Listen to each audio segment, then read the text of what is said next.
Tonight's umpires, Randy Marsh behind home plate, Dana DeMuth, the umpire at first base, Harry Wendelstedt, the umpire at second, and Dutch Rennert, the umpire at third base. This ball game will be just about an hour late in starting, but most people right here are very happy that it is starting. So the fans applauding as the game will be getting underway. And Dwight Gooden will be looking for victory number 7. He has not lost this year. Leadoff batter Barry Larkin. Larkin hitting .311 so far this year. Last year he batted .244. And against Gooden, he has had 3 hits and 10 at-bats, no home runs, and he has not struck out against Gooden. He is number 1 in the National League in multi-hit games, meaning 2 or more hits a game. He has had 2 or more hits a game in 12 of the games so far this year. And the fastball is strike. Gooden started this game with 33 strikeouts. He has struck out 10 or more batters in a ball game 37 times. And the fastball is strike 2. Larkin with 5 home runs and 12 runs batted in. The Reds are running ball club. They lead the National League in stolen bases with 54. Larkin has 10 stolen bases. And the curveball, did he swing? First base umpire Dana DeMuth said he did not swing, so the count 1-2. A good place for the 0-2 curveball out of the strike zone, and it didn't appear that he went around. And the next delivery by Gooden, a fastball hit on the ground through the hole, a base hit. So Larkin comes back, singles to left as the ball game is underway, and that'll bring up Chris Zabel. Aren't too many right-hand hitters don't get around on a high fastball like this. This is vintage Gooden stuff. Barry Larkin, little top hand. That could be indicative that he's an inside hitter with a very quick bat. Good hitting. Zabel, the batter, hitting .273, 5 home runs, 8 runs batted in. He's had 12 stolen bases in 13 attempts. Against the Doctor, he is 0 for 4 in his major league career. He is second in the National League in 2 base hits with 9. He's fifth in extra base hits with 14. Zabel filling in for Buddy Bell, who's on the DL.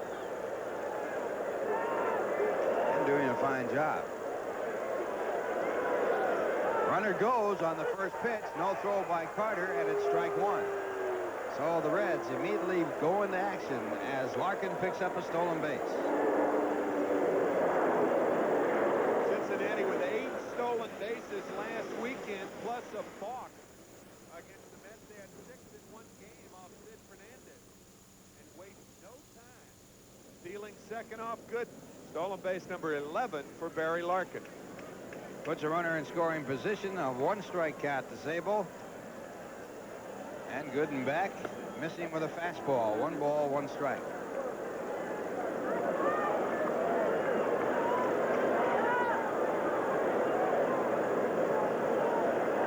Mets have had 20 consecutive scoreless innings from their pitchers coming into this ball game.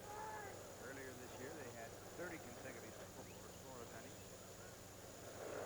Curveball pulled foul. 1-2. Mario Soto, the starter in Sunday's game. Mario, not the pitcher that he was, but is still a very effective major league pitcher. Effective enough, as a matter of fact, to be the opening day pitcher for Cincinnati this year. Had that great fastball and great changeup. He's had a few arm problems.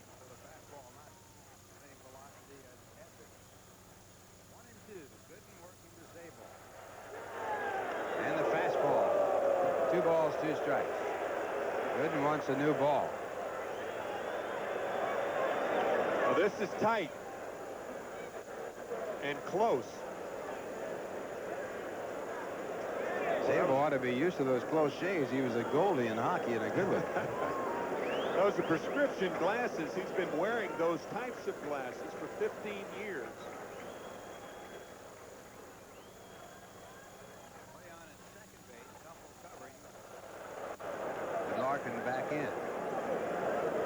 to work on the Cincinnati base runners because they will run.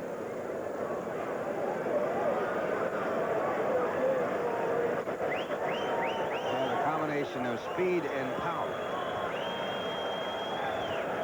And right off the hands, a little ground ball to Keith. And Hernandez picks up the out as Larkin goes over to third. Broken bat ground ball.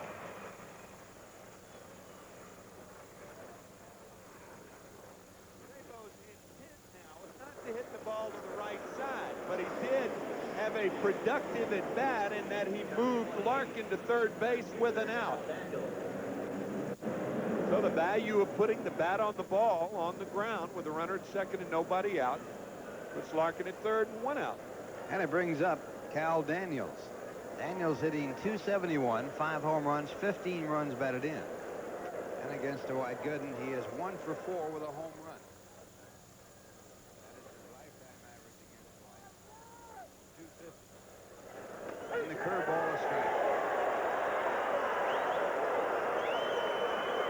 Daniels #1 in the National League in walks with 24. He's #4 in on-base average with a .429 percentage there.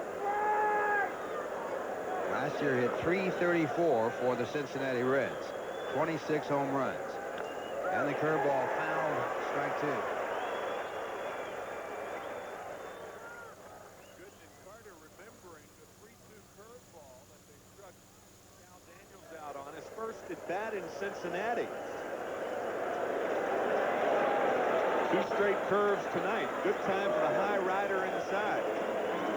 Griffey in that stat that you saw there, second to Bill Madlock in National League hitting that year.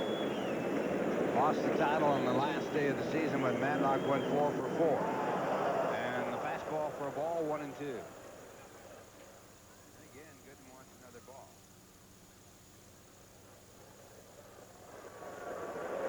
Pete Flynn and his ground crew standing by. Not raining now, but it's been raining really for 2 days here in the New York area. And thankfully has let up. We hope the window is going to provide a 9-inning, non-interrupted ball game tonight. 1-2 pitch, fastball, strike 3. So Daniels again leaves the runner on third base with 1 out. And Gooden gets his first strikeout.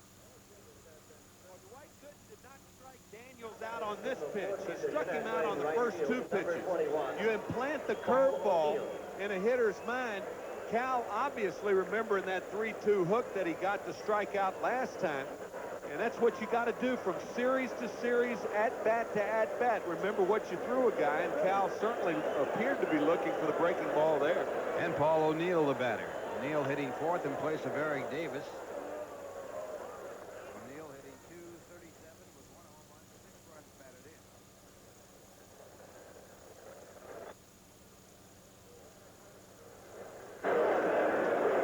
And another good curveball. 1-1. I think the one thing that has made Gooden stand out this year so far is his consistency with his breaking ball. Total confidence in the off-speed pitch. Fastball fouled away, 1-2.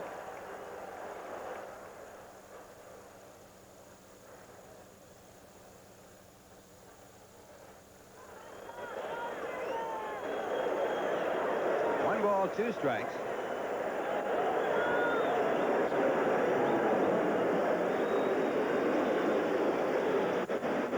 O'Neill stepping out of the batter's box with a plane flying over. I would imagine Pete probably watching the game, but not at the ballpark. He cannot come to the ballpark until the first part of June, latter part of May. Fastball struck him out. So, with a runner at third and 1 out, Daniels and O'Neill strike out, and Gooden gets out of the inning. 1 hit, 1 left to score at the end of 1/2 innings. The Reds nothing, the Mets coming up. Now here's a word from Express Mail. With the Yankees and other clubs, and he comes in with a record of 1-3, an earned run average of 5.33. He's walked 12, struck out 10, given up 31 hits in 27 innings. He's had 1 shutout so far this year. Well, the standard yet very productive Mets lineup against left-handed pitching. Wilson, Tuffle, Hernandez, Strawberry, McReynolds, and Carter, Johnson, Elster, and Gooden. So Rasmussen will be pitching to Mookie Wilson as his first batter. The defense is Sasky, Treadway, Larkin, and Sable. The infield first to third. Daniels, Renicky, and O'Neill in the outfield left to right. The catcher is Diaz. And Mookie Wilson stepping in. Mookie has 11-game hitting streak going. Batting .284. The first pitch fouled away. Wilson with 2 home runs. He has 10 runs batted in.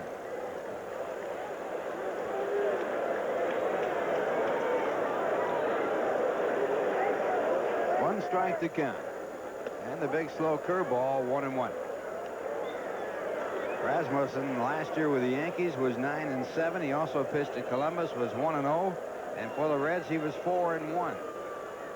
And again, the curve. 2 balls, 1 strike. Reds lead the league in runs scored with 135. Also in walks with 105. And this one is hit in foul territory. Sasky fighting the wind, and the ball drifts into the stands out of play. I thought that ball was going to be playable, didn't you? The wind really taking it. Ball starts out in fair territory. You can see Sasky looking at the tarp. He thinks he's going to have a play, and it keeps drifting, drifting, drifting. One of your favorite vocal groups, right? The Drifters. Now the count at 2 balls and 2 strikes to Mookie Wilson.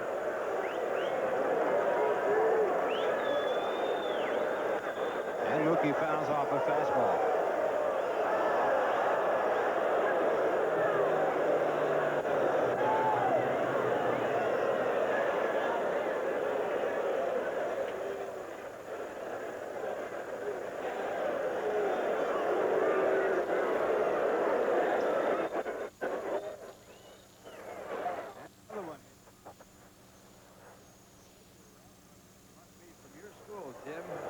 You are never cold. He's working out there with bare arms showing. No real shirt there to protect that elbow at all. Forget that maintain. Now, there's a pitcher after my heart. You like that, don't you? Yeah. No maintaining that body heat or anything like that. And this one will stay fair. Wind drifting it. And the catch is made in fair territory.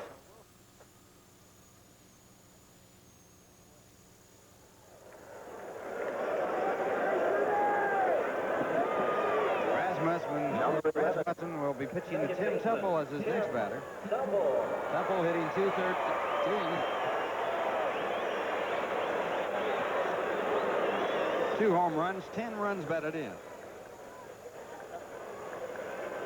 Last year, Tuffle hit .308 for the Mets with 14 home runs and 61 RBI.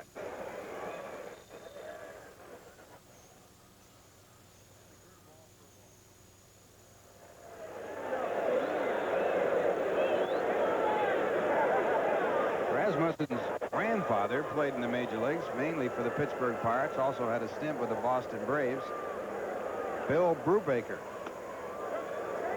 Bill, a very tall third baseman, about 6'4", and of course Dennis, 6'7". 2-0 the count. Fastball a ball, 3 balls, no strikes.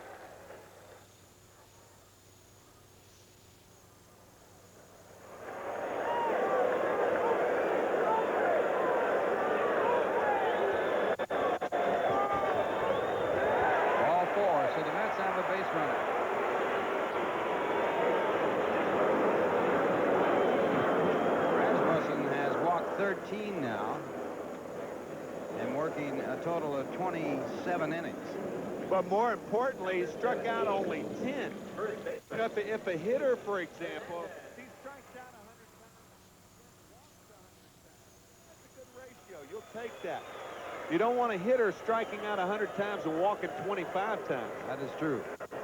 Here's Keith Hernandez now up to 253. He has 4 home runs, 20 runs batted in. Same thing with a pitcher. You don't want that 1-to-1. A pitcher walking as many as he strikes out. That's a bad sign. And the curveball, a strike call. Hernandez with 20 RBIs, trailing Bobby Bonilla. Bonilla, the player of the month of April. And of course, as you can see in the last 8 games, Keith has been red hot. 16 runs batted in with a .433 batting average. Ground ball by the first baseman, a base hit. Teufel rounds second and will go to third. And the Mets will have runners at first and third with 1 man out.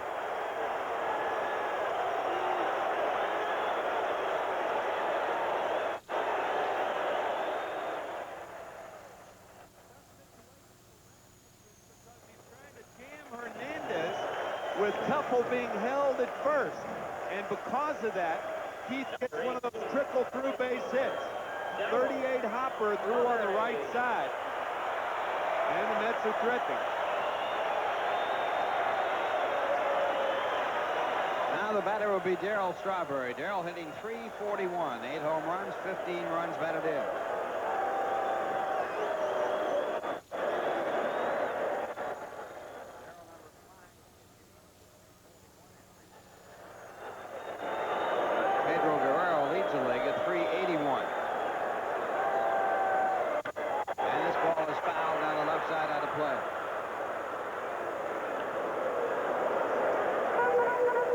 #1 in the National League in runs scored with 20. He's #4 in total bases with 59. He's #3 in on-base average at .433, and he's #1 in the slugging department at .670. One ball, one strike.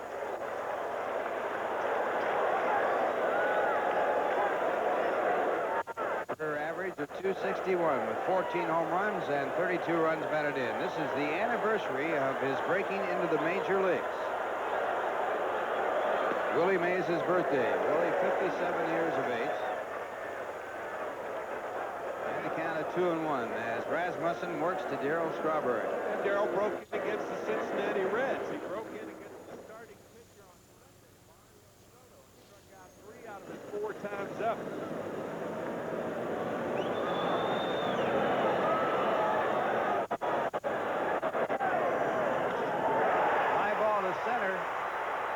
Is there, tagged at third is Teufel. He'll score easily. Going back to first is Hernandez. Teufel scores. Hernandez holds at first, and the Mets lead it 1-0.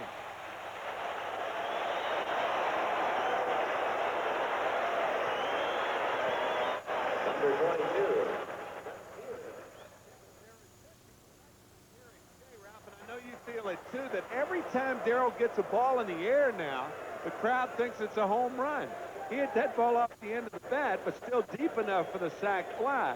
But the atmosphere of the crowd is very, very interesting with Strawberry hitting the way he's been hitting. Now the batter will be Kevin McReynolds, and the throw to first, Hernandez back. McReynolds hitting .299, 3 home runs, 10 runs batted in.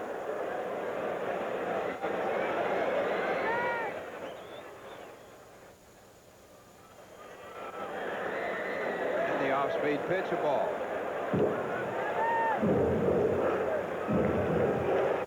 Got off to a fast start, but last few ball games he has really been slumping, but still at the .299 mark. Drive to left field, going way back. The left fielder Daniels, it is caught as Daniels takes it off the top of the fence to retire the side. Cal Daniels with a spectacular play to end the inning, but the Mets get 1 run. On 1 hit, they leave 1. The score at the end of 1, the Mets 1, the Reds nothing. Now here's a word from AT&T.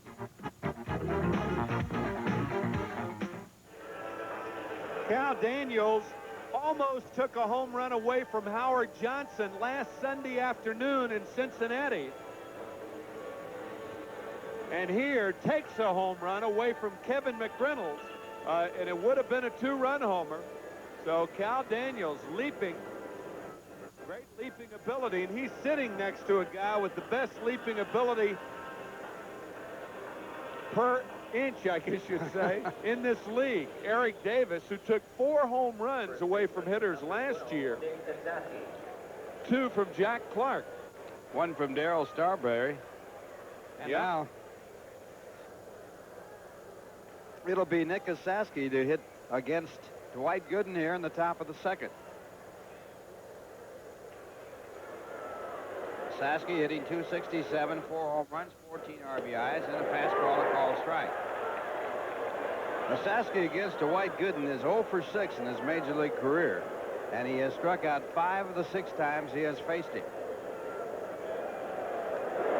Curveball hits it well to center. Wilson going back. He has plenty of room, and he makes the catch. Interesting, Esaski rounding first and looking out to Mookie Wilson incredulously, and it's almost as though he's saying, if that ball doesn't go out, well, then I can't hit a home run tonight. That wind blowing strongly in from center field. So Gooden picks up his first out here in the second, and he'll be working to Bo Diaz, who has hit Gooden like he owns him. 5 for 7 against Gooden. Batting .238 for the year, 4 home runs, 9 runs batted in. And the curveball grounded foul. Gooden has never struck out Bo Diaz. And Bo with 5 hits and 7 at-bats against him.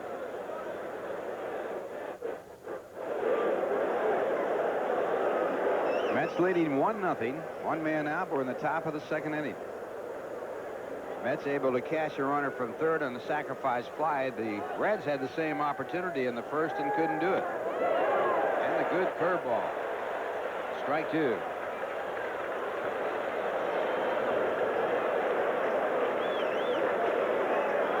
Gooden's curveball is on tonight.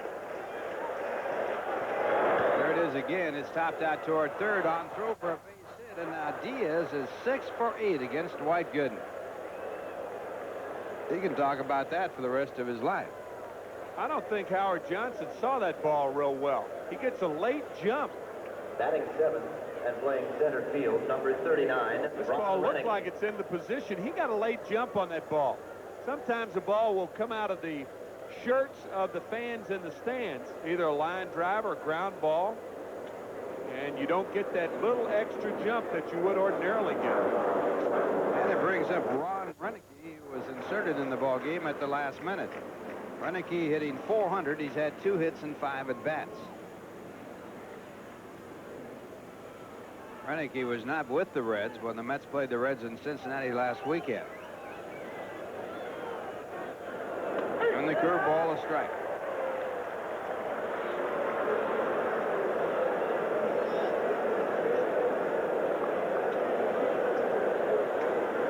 Keith Hernandez playing behind the runner at first base, a couple of steps off the bag for a little bit of defensive room with the left-hand batter up.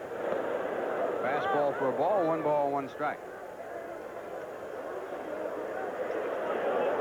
I think Diaz went 9 years in professional ball before he had his first stolen base. He signed in 1971, and his first stolen base in professional ball was 1980. He went 11 years without a stolen base, and he has 9 in the big leagues, most of them delayed steals. And Renneke chases the fastball, 1-2. No, I said 11. 9 was right. 1971 to 1980.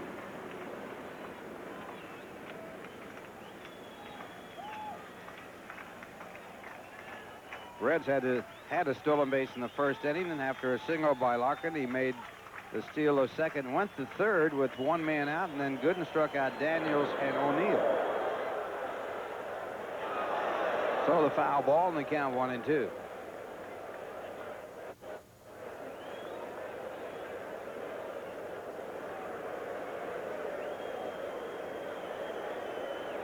Ron gets an A for his perseverance. Been on that elevator from the minors to the big leagues.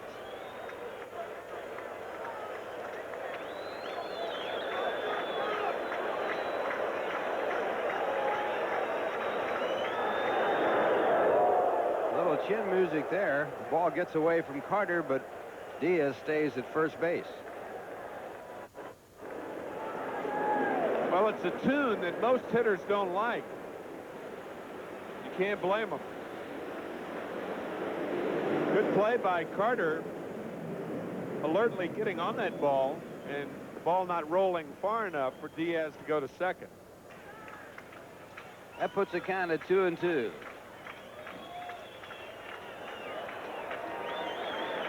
There goes the runner. The ball is taken. The throw down to second in time, and Diaz is thrown out. Gary Carter coming out of the chute and picking up the runner, attempting to steal. First time Gary has nailed the Cincinnati runner. I really don't know where Diaz was going here. Good throw by Carter. And in fairness to Gary, most of the runners that have stolen off of him, there's no way he's going to be able to throw them out. No way. Count 3-2, and the pitch back is hit off the hands right at Tuffle. Makes the catch of the little looping line drive. That'll do it. One hit, a man thrown out attempting to steal. No one left on base. The score at the end of 1.5 innings, the Mets 1, the Reds nothing. Now here's a word from the good old guys.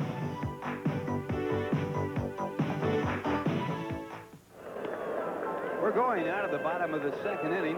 You're watching Mets baseball 88 Leading off for the on Mets. WWOR-TV, Secaucus, New Jersey. Carter. And coming in for the play-by-play, a man who stole home. Maybe the last catcher to steal home, Tim McCarthy. I don't know about that. You see Johnny Bench right there? Johnny and I used to have a deal, though, as far as stolen bases are concerned. And we started it earlier in our careers, and he edged me out. I think he had 61, and I had 59. But nobody has edged him out in the home run department, but Gary Carter is coming close and creeping up on him. 274 as a catcher for Carter. Johnny, the #1 in hitting home runs as a catcher. And his last one came in dramatic fashion. It was on a day given to Johnny Bench when he went back to catching after playing third. He hit a home run on his own special day. 0-1 to Carter, batting .308, 1-0 New York, and the fastball misses. 1-1 to Gary. Johnny Bench, Yogi Berra, Carlton Fisk, and Carter. Home runs by catcher, so Gary is fourth. John has 345.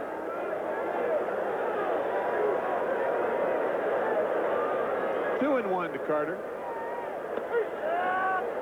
Took something off the fastball. It's 2-2 to Gary.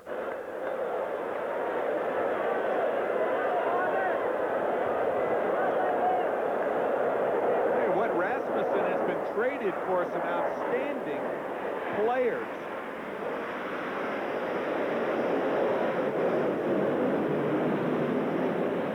In 1982, he came over from the California Angels for Tommy John. Then in '83, traded to the Yankees, or traded to San Diego for John Montefusco. Breaking ball outside, 3-2.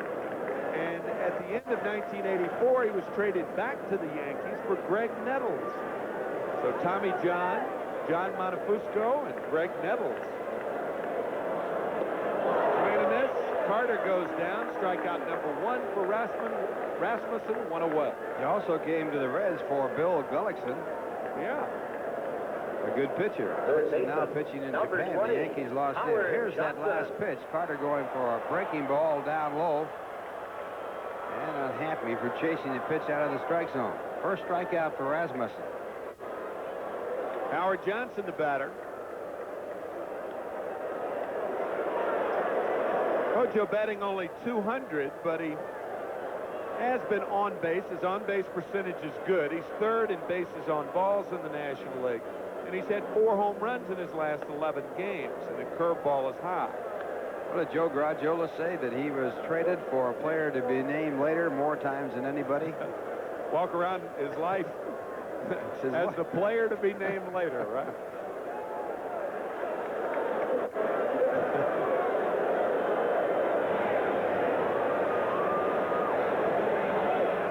Joe was in a trade of mine. I was traded from Pittsburgh to Chicago. He was one of the players in that trade. And the Pirates got. There were a whole mess of people. Preston Ward was a key man in that one. He was a former Dodger player, went to the Cubs. Johnson went too far, 1-1 to Hojo.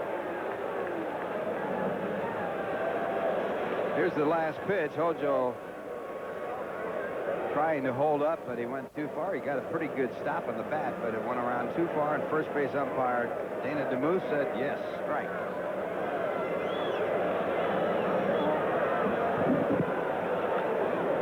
Pitch fouled away, 1-2 to Howard Johnson.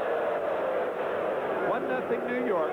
Sacrifice fly by Darryl Strawberry. In the first inning, plated Tim Teufel.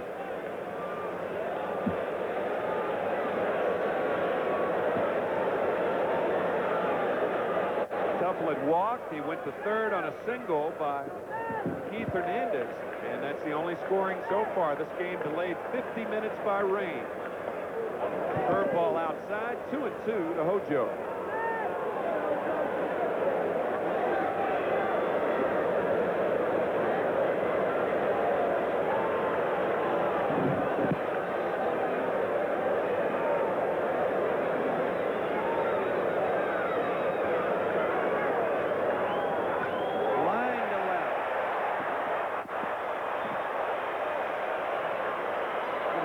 Close on that one. Johnson at first, 1 out, and the batter Kevin Elster. Now batting number Well, after the 21. breaking balls, Johnson gets a fastball, and he's right on top of it. Literally a line drive. In Spanish, it's La Línea. And that was a La Línea liner any way you want to. In any language, it was the same. Major league.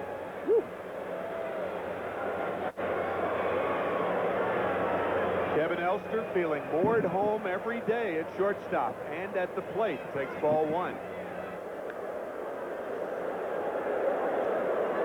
They look for the hit and run here. Sam Palazzo flashing the signs.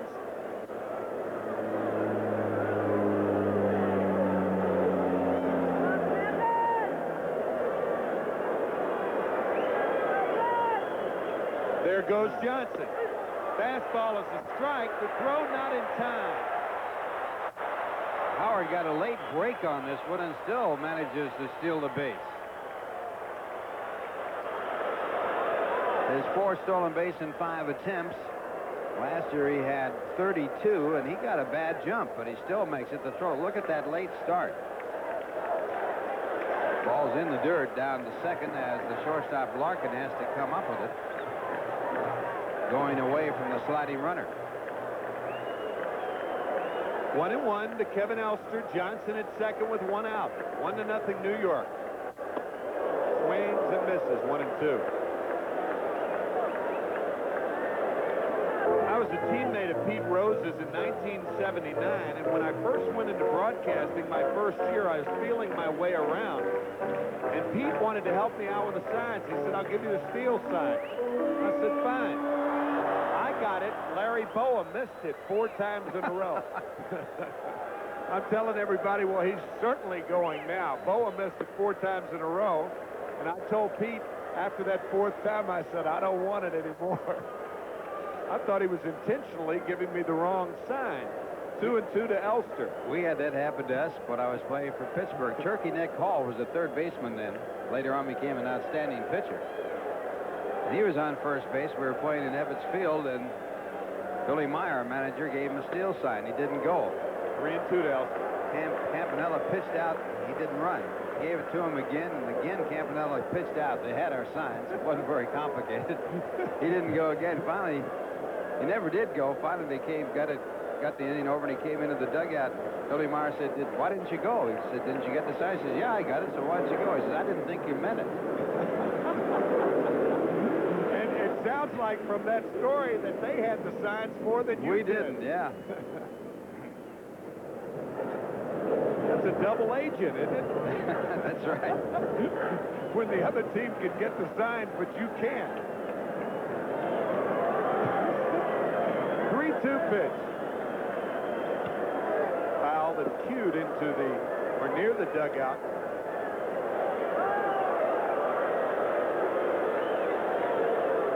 that's Karen Jackson, our right field ball gal. Karen and Sharon. Sharon down the left field line, Karen down the right field line. 3-2 to Elster. There's Sharon. Sharing the duties with Karen. Very good. Strike on the inside corner. Second strikeout for Rasmussen, and Dwight Gooden the batter. Well, he throws the fastball right on through, and Elster taking the pitch for the strikeout, and that'll bring up Dwight Gooden with a runner in scoring position. And with men in scoring position, Dwight Gooden is 3 for 7 with 4 runs batted in this year.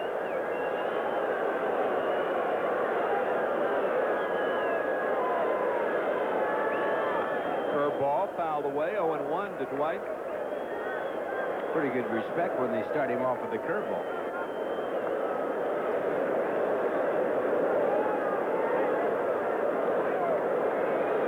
It has started to rain again here at Shea. You may be able to see that in your picture. Game delayed 50 minutes by rain. And as we said, the Mets, the worst thing that could happen tonight, as far as their team's standpoint is concerned, is to have Dwight Gooden go 2 or 3 innings and then have the game rained out.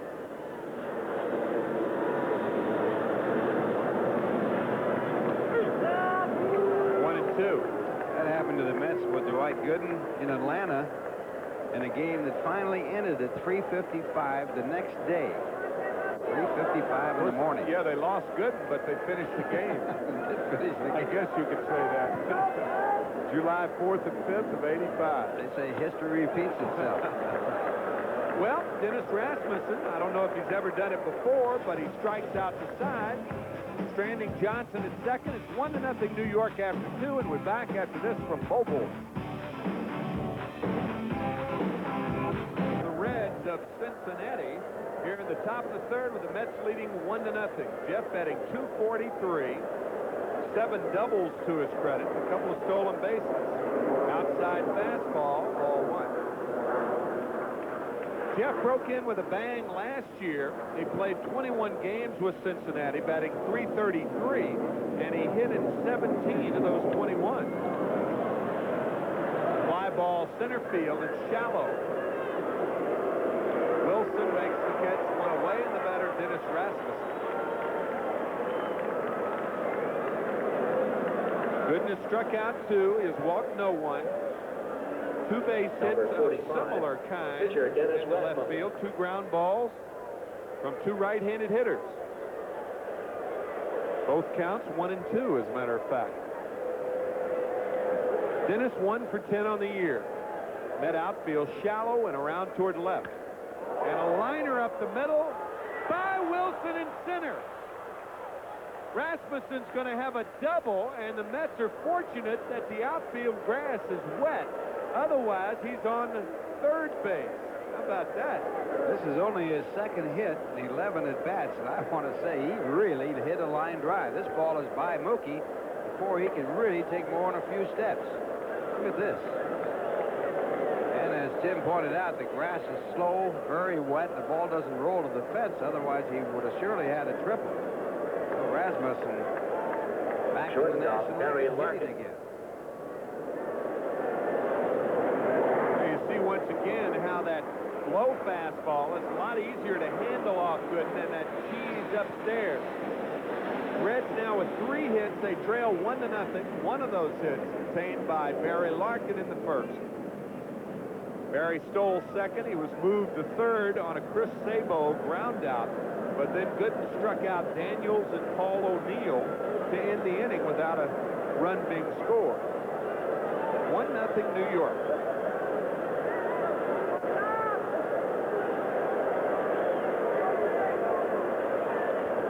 Ball is low. Ball 1. Strawberry definitely too deep in right field.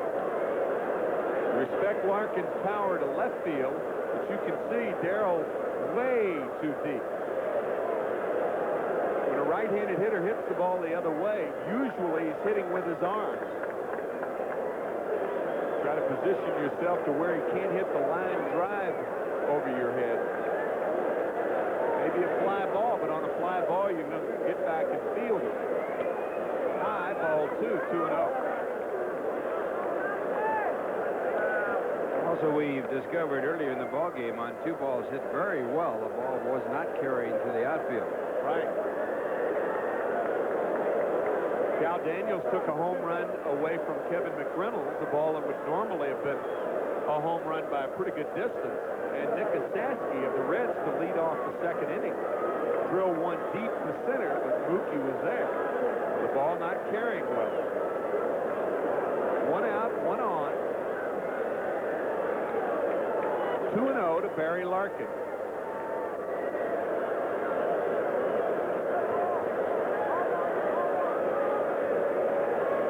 Curveball low, ball 2. I said ball 3, 3-0.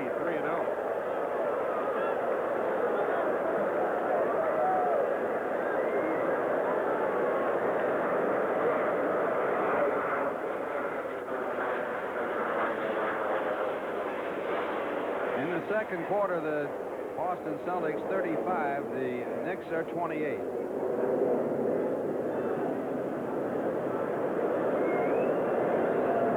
Series at 1 apiece. Knicks winning that game the other night.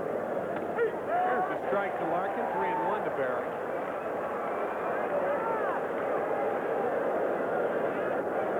Well, Larkin taking all the way, trying to get on base, and White's fastball right through.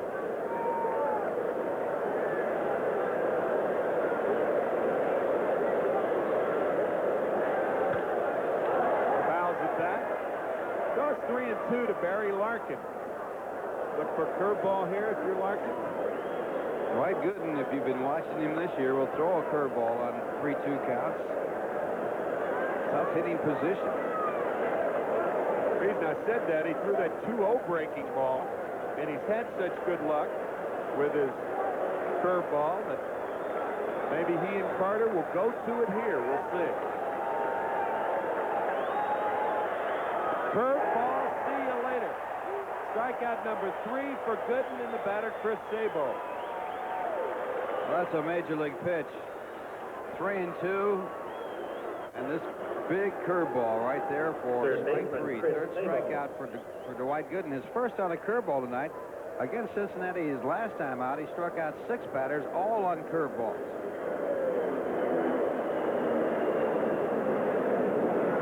So the K corner going again here at Shea. It's 1-0 New York. Chris Sabo grounded out his first at bat.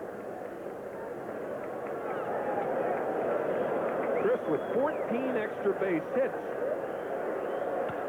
Grounder towards second. Tim Tuffle over to Hernandez. So once again, Gooden pitches out of trouble. The Reds strand a runner. It's still 1-0. Mets, middle of the third. And we're back after this for Manufacturers Hanover. Well, Mets fans, here's your chance to make this year's Memorial Day weekend even more memorable. Sunday, May 29th is Starter Head and Wristband Day. All fans 14 and under who attend the Mets-Padre game that afternoon will receive a Mets headband and a pair of wristbands courtesy of Starter. Start your summer off right with the Starter headband and wristband and the New York Mets. All Mets tickets are available. For ticket information, call 718-507-TIXX during business hours. Ralph, I will echo that because 1988 promises to be the most exciting season so far. So please make your plans now in order to get the best seats available. Tickets for all Mets home games are now on sale at all Ticketron outlets, Shea Stadium's advanced ticket window, or you can call Teletron at 212-747-5850 by mail, or call 718-507-TIXX. So that's Teletron. You can order by mail, or you can call 718-507-TIXX during regular business hours for more information. Let's go for it again. That's a rallying cry here at Shea. And the Mets are obviously paying attention to their own rally cry. They're going for it. Mets a game and a half up on the Pittsburgh Pirates in first place. Mookie Wilson leads it off here in the bottom of the third. 1-0 ball game. Darryl Strawberry's sacrifice fly in the first, the only scoring so far. Fouled away. 0-1 to Mookie. He popped to second his first at bat. Mets pitchers just stringing zeros across the board, huh? 23 consecutive innings without allowing a run and counting. Outside, ball one. You mentioned the streak earlier in the year, 30 consecutive scoreless innings. The Met record set back in 1969, that's no surprise. 42 scoreless innings in a row. Guess who did it? Right field is an out. One out, the batter Tim Teufel. Tom Seaver.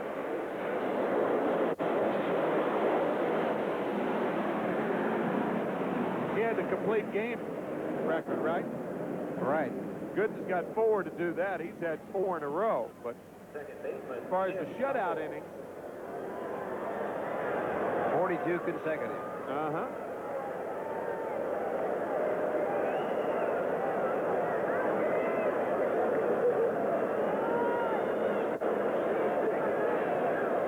Teufel, the only run that scored in this game. He walked, went to third on a single by Hernandez, and then came in on the sacrifice fly by Darryl Strawberry. 1-0 to Timmy.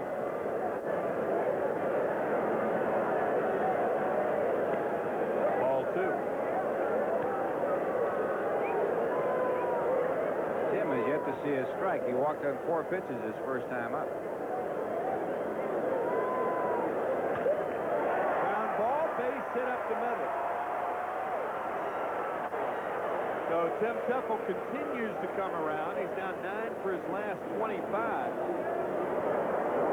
First baseman, Keith Hernandez. He gets a fastball and his first strike and his first hit.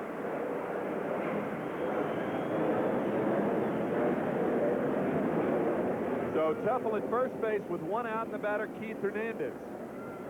Mets now with 3 hits. Cincinnati has 3 hits. This game delayed 50 minutes. If you think your clock is running too fast. Speaking of clocks running out, Boston Bruins 3, the New Jersey Devils nothing in the second period. That's at the Meadowlands. Across the way, our New Jersey neighbors. 1-0 to Keith Hernandez.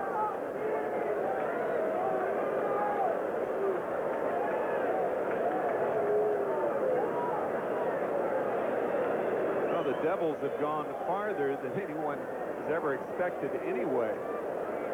Everything else is just gravy. What a remarkable year for the New Jersey Devils. 1-0 to Hernandez.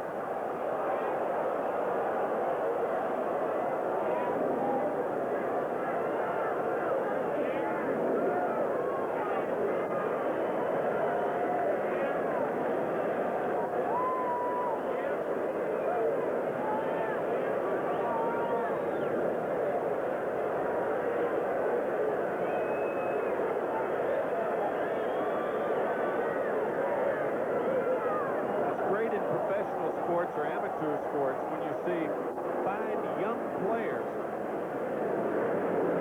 who don't know that they're not supposed to win. And the Devils are like that this year. I think the Mets were like that in 1984. They had that good year behind the Chicago Cubs. Remember the rivalry built with the Cubbies? The next year was the Cardinals. Their world championship came in 1986. So it does take time, but it's nice to see a group of young players.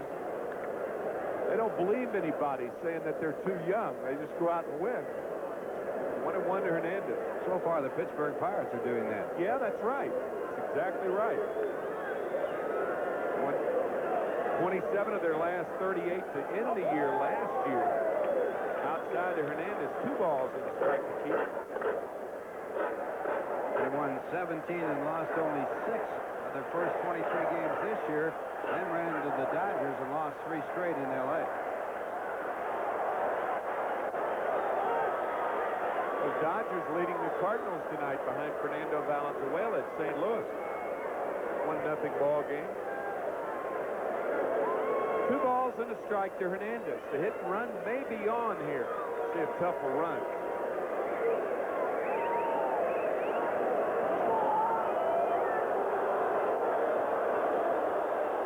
certainly looking for the hit and run play here. Tuffle's not a base dealer. He had only 3 last year.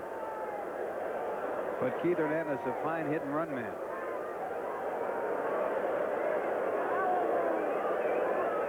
Not running. The fastball outside. 3 balls and a strike. Now, Davey likes to use the hit and run on a 3-1 count, which is somewhat unusual.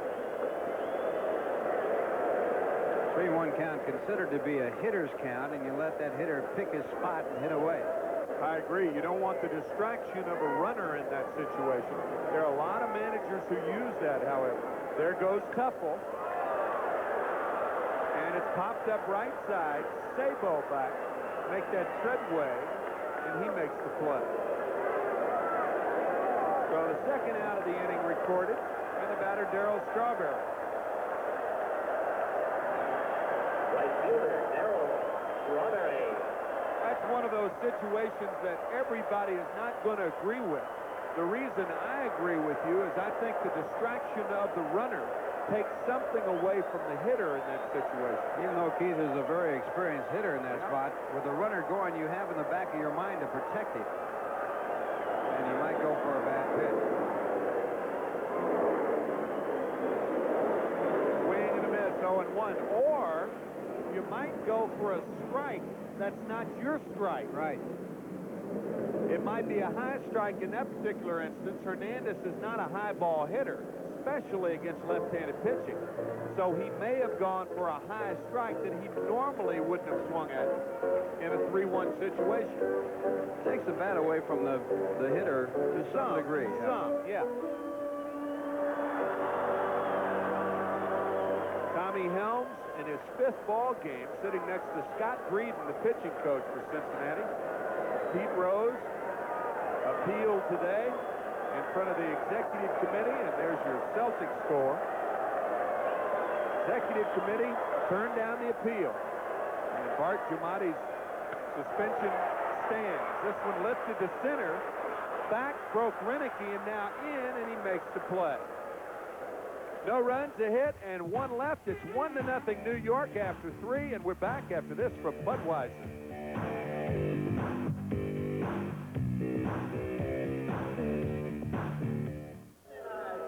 Dwight Gooden warming up here in the top of the 4th inning, and warming up for his color commentary, Rusty Staub. Welcome back. Nice to see you again. You've been gone a long time. Well, you guys were the guys that were gone. Or is that the way it was? No, it's good to be back, Ralph, in the booth. It's always a pleasure to get a chance to watch a Major League game, talk about it. Here's something you used to work at. I remember when you used to come up to in the Astrodome with a spikes on one foot and the rubber spikes on the other, and you'd hit that way and then get down the first and have to change shoes. Shoe. First pitch by Dwight Gooden, lined into left field for a base hit by Cal Daniels, who had struck out his first time up with a runner on 3rd. Cal Daniels jumping on that first fastball to Dwight Gooden. Got it right out over the plate, right where he likes it. That line drive right back through the box.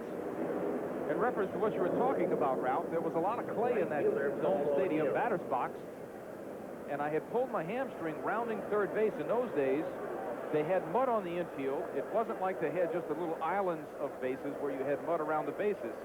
The whole infield was mud, and then when you get to the 3rd base, it was so hard. This was the original AstroTurf that I tore a hamstring 3 times rounding 3rd base. So I decided, even with as slow as I was then, that there might be a reason for that. And so I stopped wearing I just used the spike to kick in the hole in my back foot at home plate. And then when I got on the bases, I changed and used the soccer shoes, and it worked. No more pulled hamstring. I didn't pull another hamstring as long as I did that, but the league changed that. Joe Morgan decided at one point he was having trouble with one of his ankles, I believe, and he tried to do that later on, I think when he was with the Philadelphia Phillies, and the league passed a rule that you could not change your shoes. I think that rule still exists. Daniels over at first base drawing some attention.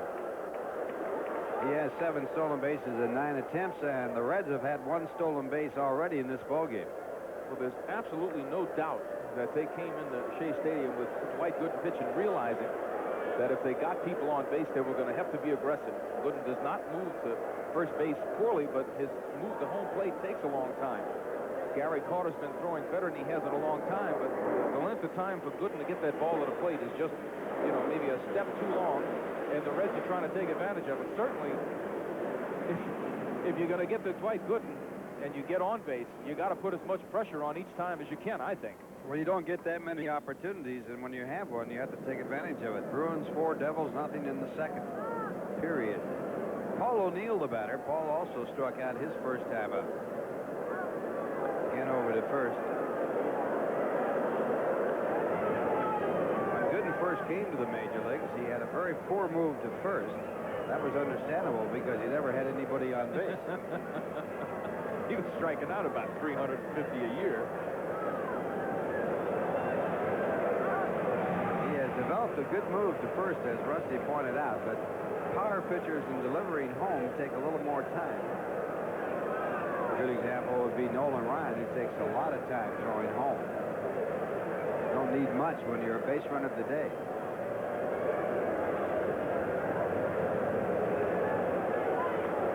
And a good curveball.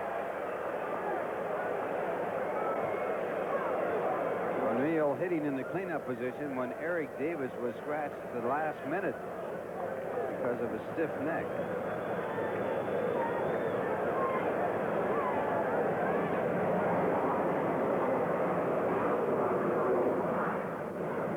Dwight Gooden pitching on the night that he likes to pitch the most on. 14-4 Friday nights. Ground ball in the hole, a base hit. Going to third is Daniels. No play there as Strawberry tosses it back in. And runners at first and third with no one out. The Mets leading by a score of 1-0, and again the Reds threaten.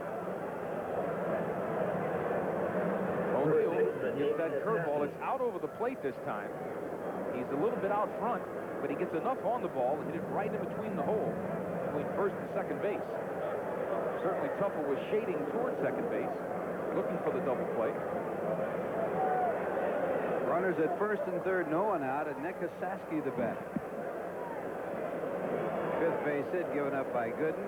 We're in the top of the fourth inning. Osaski flat out to deep center his first time up. And he has struggled his whole career against the New York Mets. He's hit great in Atlanta. That's the one place he just hits about 450 every year at. But against the Mets, he's a lifetime 183 hitter. And Gooden's fastball is strike. Against Gooden, he is 0 for 7 and has struck out 5 of the 7 times. He made good contact his first time up tonight. Ball was hit very well, center field. Mets have their infield at double play depth. And again the fastball. So Gooden with 2 fastballs out in front with a 2-strike count.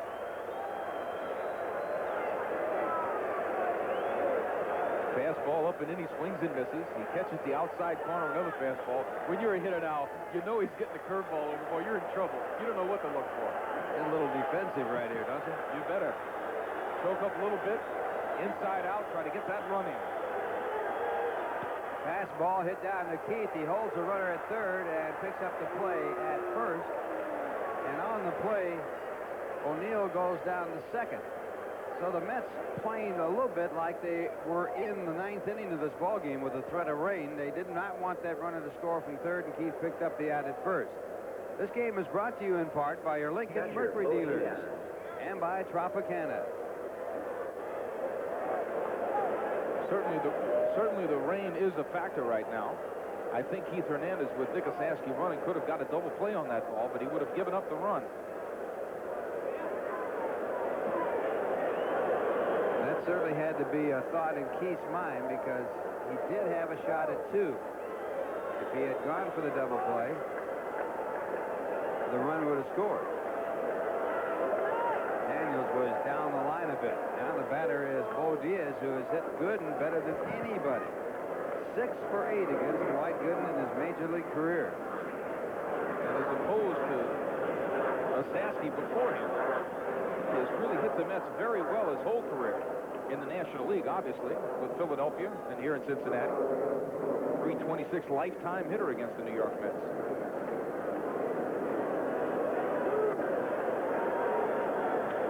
And the fastball fouled back. And Ralph, that was fouled back close here. Fouled back close to you. I didn't bail as much as I normally did. I hit it all the way. I thought maybe you might. You did lean a little. It's just about right down there. I'll never forget Bo Diaz. He probably hit one of the toughest home runs against the Mets. That grand slam home run he hit in the bottom of the 9th inning Off Neil Allen. Boy, that was just a heart crusher. Early in the year, but it really destroyed the Mets. For some reason, it was a metal block from then on. Mets went downhill that year from that moment on. Fastball and fouled off to the right side. Gooden had a good fastball there and got it in on him in a good spot.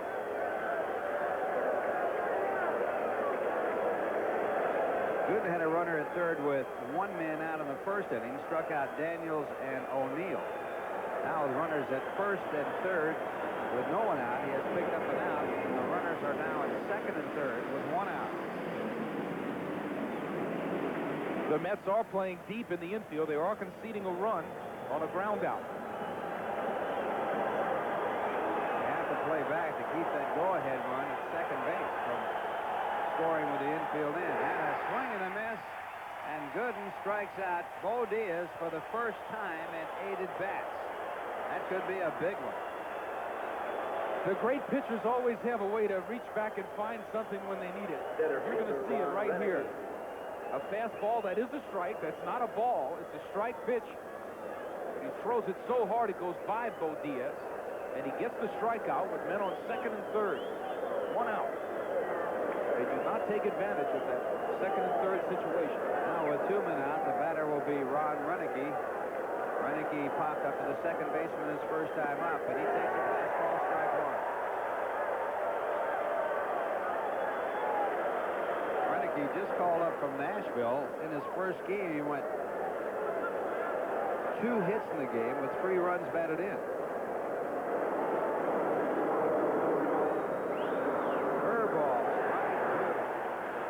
I'll tell you, the guy that was the happiest guy in the ballpark, that Dwight Gooden struck out Bo Diaz, and that's Keith Hernandez, because he made the decision. There you see another great curveball by Dwight Gooden.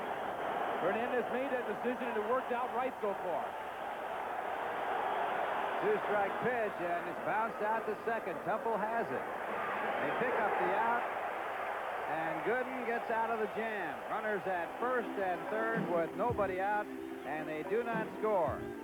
2 men left in scoring position. The score at the end of 3.5 innings. The Mets won, the Reds nothing. Now here's a word from your Lincoln Mercury dealers. Well, we're going now to the bottom half of the 4th inning. The Mets leading by a score of 1-0, and Kevin McReynolds will be the leadoff batter for the Mets. Kevin robbed of a home run on a great play by Daniels his first time up. He hit that ball with a man on base. And Dennis Rasmussen with a curveball, strike one.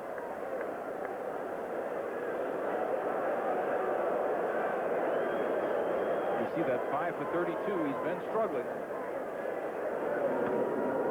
Fastball, and it's 1 ball and 1 strike. And it's only when you're struggling that they make those great plays off you.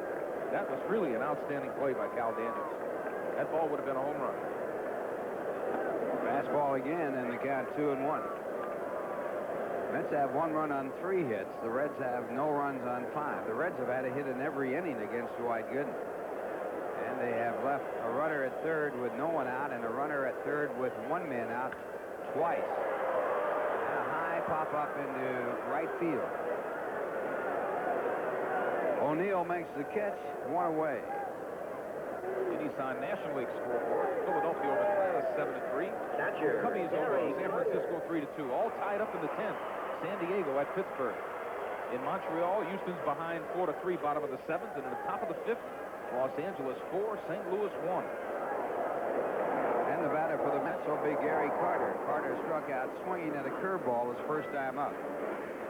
Batting .308 with 7 home runs, 15 runs batted in for the season.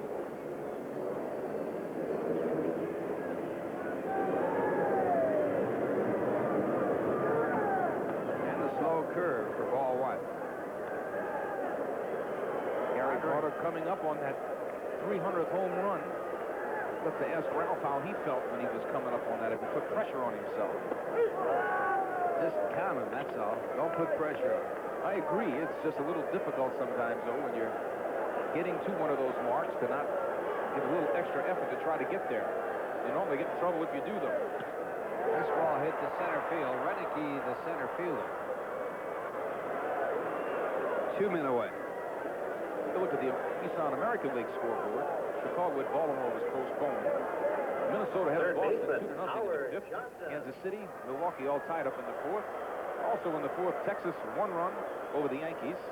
Detroit at Seattle, Cleveland at Oakland, and Toronto at California all later tonight. Howard Johnson, the batter. Howard with a single his first time up. Later on had a stolen base.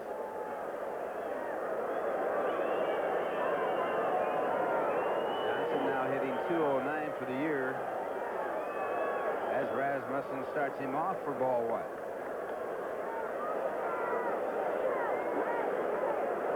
Johnson has had 4 home runs in his last 11 games and has a total of 5 for the year.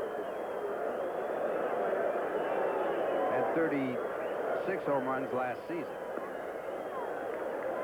2 balls, no strikes.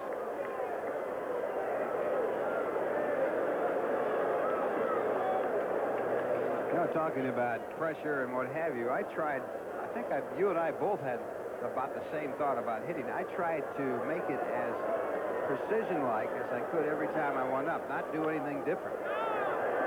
Ball hit foul, back out of play. In other words, just be as mechanical as you could be. Same type swing over and over again. Well, I tell you, in certain pitchers, you approach it a little differently. At least I did. If it was a tough left-hander, I might not try to pull him, but it's the same idea of going there mechanically the same way. I always felt like the more you could be like a machine and have something in your mind and execute it, if you stayed with your thought, that was the way to go. The guys that get in between or that don't have a real set way to go about it, you're up there just hoping. And the fastball they call strike. 2-2. Some people with great talent can get away with that. I personally felt like I had to work at it different. Get a look here at Rasmussen here. Fastball catching that inside corner. Ball kind of had a little hop on it. Sets that fastball up with that slow curveball. Johnson singled off a fastball his first time up. Gets around in this fastball, pulls it way foul. You get a big, tall pitcher like Rasmussen out there, you just really, like it's the first time you face someone like him, it's got to be a little difficult because he's so tall, you just really expect him to blow the ball. And he's more of a finesse pitcher. Good changeup, good breaking ball. Those pitches set up the fastballs he uses. This fastball hit the right center field, and it'll be extra bases. One hop off the fence. Johnson on his way to second and holding there. And with 2 men out, Sammy Palazzo, the third base coach, holds him up, and rightfully so. Shortstop, Kevin Elster. Johnson really puts the wood on this one. It's a double all the way. That ball exploded when it got about a third of the way out there. Short hop the wall. See O'Neill picking that up. So the Mets with a runner at second and 2 men out, and Kevin Elster, the batter. Kevin caught looking at a fastball his first time up.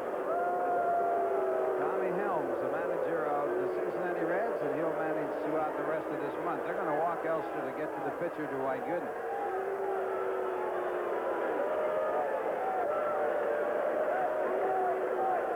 Gooden has been tough with men in scoring position. He's 3 for 8 with 4 runs batted in, so he'll have a shot at an RBI when he comes up after the walk to Elster.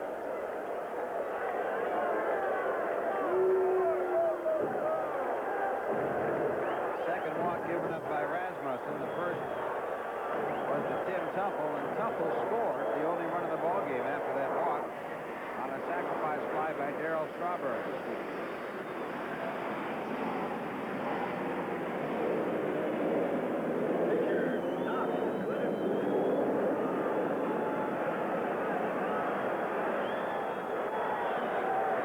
extremely deep in the outfield, especially in right field, O'Neill. And the breaking ball for ball one. Gooden has had 4 hits this year. The only outfielder that's even challenging Gooden whatsoever is in center field. That's Ron Renicky. Daniels and O'Neill are both playing too deep here. And it's moved into the second base area and caught by the second baseman Treadway, and that'll end the inning. So a hit and a walk and 2 left. The score at the end of 4. The Mets won, the Reds nothing. Now here's a word from Nissan.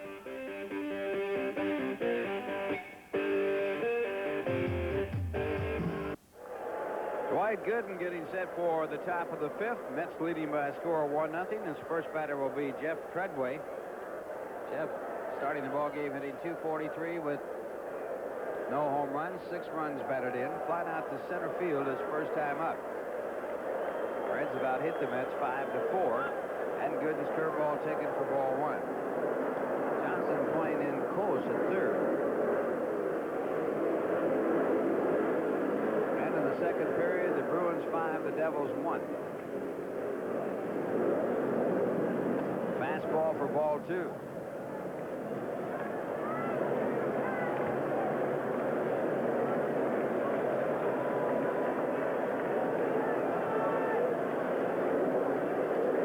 In the minor leagues, alternates at second base with Dave Concepcion, and the fastball for a strike, 2-1.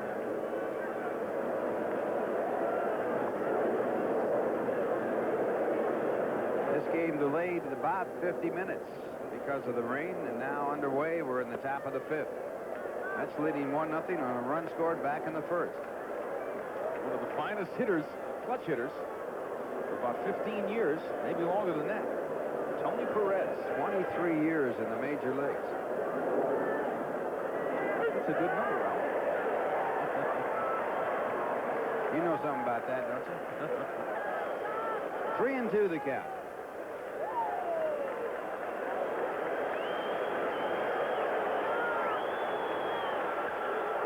Fastball hit out to left field, the wind blowing the ball away from McReynolds, but he gets over there in foul territory and he makes the play.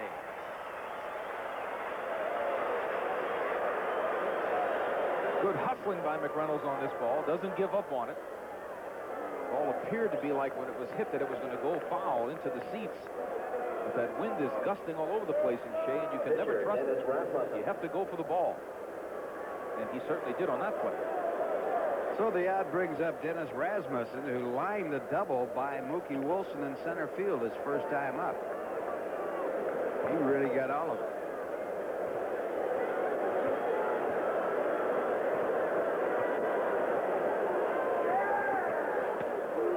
Fastball, the ball.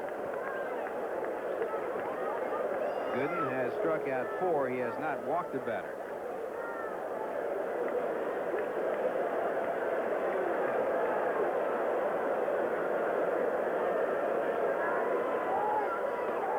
The curveball for ball 2. 2 balls, no strikes. Kind of shows you how Dwight Gooden feels about that curveball tonight. The pitcher's up. He's behind him, 1 ball and no strikes, and he throws a curve.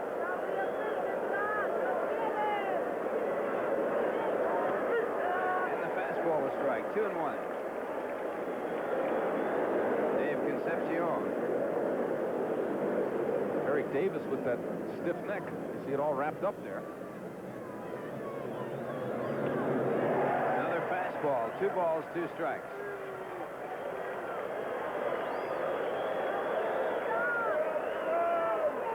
Day game tomorrow.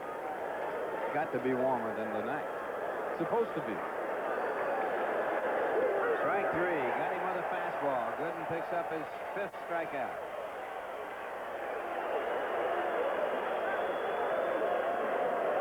It's the old rear back and throw a good strike.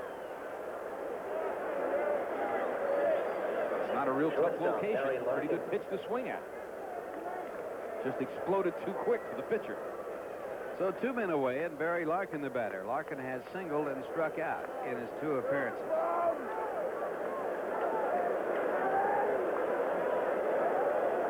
Larkin 4 for 12 against Dwight Gooden in his major league career. has done one heck of a job for the Reds so far this year. Getting on base 25 out of 27 games. That's ball one. He leads the National League in multiple hit games with a total of 12.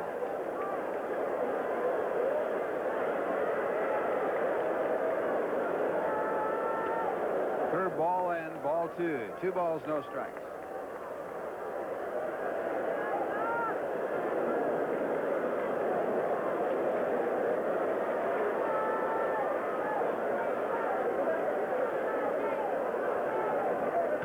Fastball chopped up the middle. It'll be a base hit. So Gooden has yet to work a 1-2-3 inning as he gives up a base hit, his 6th here in the 5th inning. Third baseman Chris Sabo. Again, just going with the pitch. It's a fastball away. He goes right back through the box. Couldn't have picked a better spot to hit it in. And he is a threat to steal. Had a stolen base back in the 1st inning. Now has 11 stolen bases in 14 attempts. Szabo is 0 for 2 against Gooden. Twice has grounded out. You can see that rain drizzling behind Sabo's head there. And the first pitch, a fastball. It's not a hard rain, just a constant drizzle.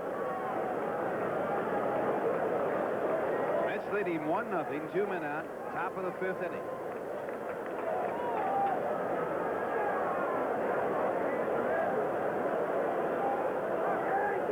Larkin draws a throw. He had a very short lead that time, too, Ralph. Very short. Reds are 1 for 1, make that 1 for 2 in stolen bases. The Bo Diaz one had to be a hit and run that got messed up by somebody, though, because he's certainly not trying to steal that many bases. 9 years without a stolen base. Ground ball out to the hole at shortstop. Elster has no play and loses the ball as he tries to make the pivot and the throw. That'll be a base hit. His only chance on that one was to be able to make a quick play towards second base. Szabo got out of the box extremely well. This is a tough play, obviously, for any shortstop. This is definitely a base hit. Left fielder Cal Daniels. Szabo's got good speed. Johnson moving just over his head. Just couldn't get the grip. 7th hit off Gooden. Runners now at 1st and 2nd with 2 men out, and Cal Daniels is the batter. Daniels with a single and 2 at-bats. Also has struck out. Got called out on strikes back in the 1st inning with 1 man out and a runner at 3rd.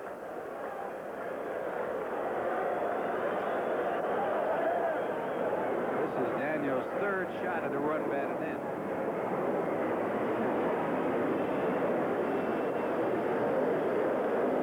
And a fly ball hit out to deep right center. Mookie Wilson back to the warning track, and he makes the catch.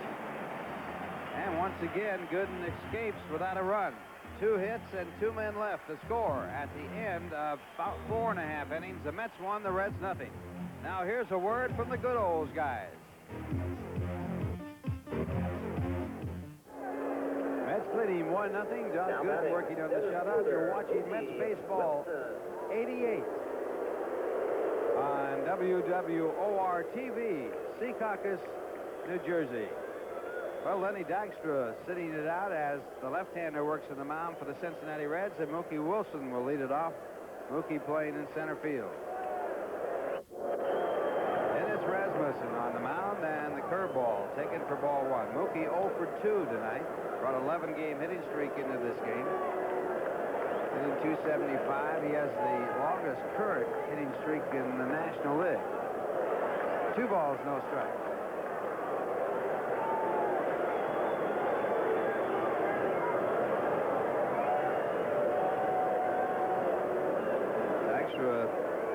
Hitting .339, 3 home runs, 8 runs batted in. And this ball popped up. Diaz looking for help. Esaski says, I'll try it, and 1 away. From the time that ball was hit, Bo Diaz was definitely looking for help. That ball, this is a very windy night. You see Second Saski coming baseman, over to get Tim this ball now. Tufo. He But wanted I'm no telling part you, of it, did he? he took that mask off and started pointing at third and first. He didn't want anything to do with that pop-up. Now the batter will be Tim Tufo. Tufo has walked and scored the only run of the game. That was back in the first inning. He also has singled.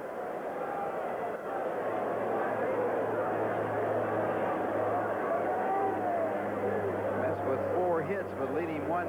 The Reds have 7. Breaking ball, a strike. This is Rasmussen's 3rd try for his 2nd win.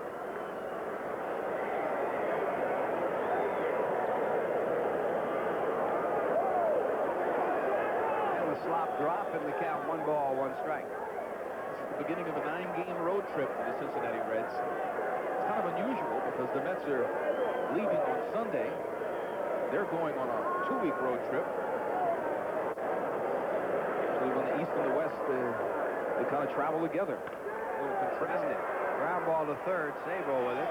Throws it high, but in time for Saski to go up in the air and get down before Tufo could get to the bag. Sabo's playing very deep on this ball. Long throw. First baseman, Keith Hernandez. High, and that foot does come down. Saski gets that foot on the bag first. Good call by Dana DeMuth. So 2 men away as Sabo gets the assist and Keith Hernandez comes to the plate. Keith with a base hit and 2 times up. His single to right field in the first inning set up a run for the Mets. Tufo going from first to third on the base hit and scoring on a sacrifice fly by Darryl Strawberry. That was not a knockdown pitch. It was a curveball.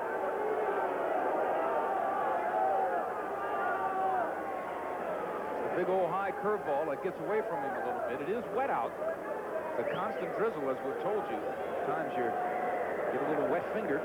Ball gets a little wet, too. Now back with that slider in the count, 1-1.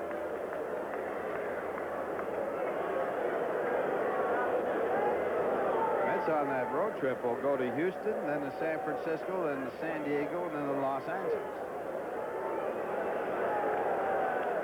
Check swing, foul ball. He's way out in front of that slow curve.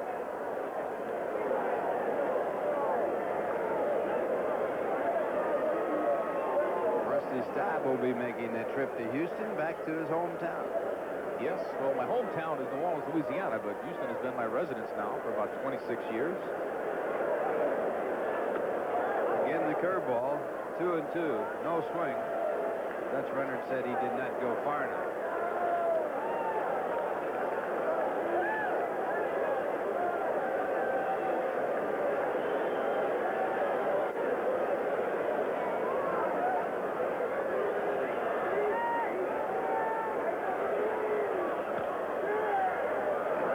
It off, so the count remains 2 balls and 2 strikes. Maybe we can find some sun down there, Ralph, some heat. It's been tough to find. I talked to my daughter down there. She said it's been perfect, 80 degrees. Just don't mess it up. Yeah.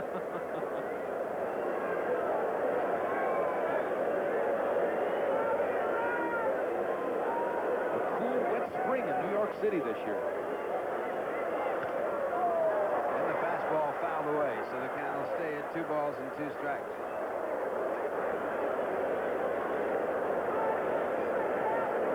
Mets had 1 good day in St. Louis, 1 pretty good day in Cincinnati. That's been about it.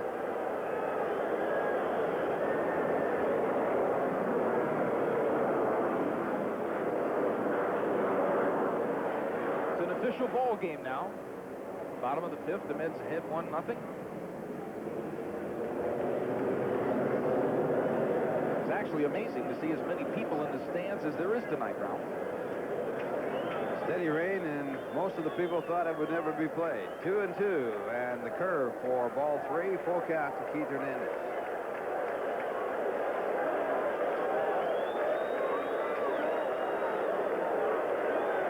It's sort of like Seattle weather. Never really rained hard, but just steady. They do have that one advantage, though. Doesn't matter when they play. They have a dome. Keith lays off again. It's confirmed by third base umpire Dutch Rennert. Keith has a walk, and the Mets have a runner on with 2 men out. Dutch Rennert giving the call at third base. Get a look at it right here. Another off-speed pitch. Hernandez just checks that swing. Tough call for the umpire. Certainly a good, quick call by Dutch Rennert. And with the walk to Keith Hernandez, the batter will be Darryl Strawberry, who has driven in the only run of the game. A sacrifice fly to center field. He also has flied out to center. So he's 0 for 1 officially. Sasky playing off the bag at first, and the curveball for ball 1.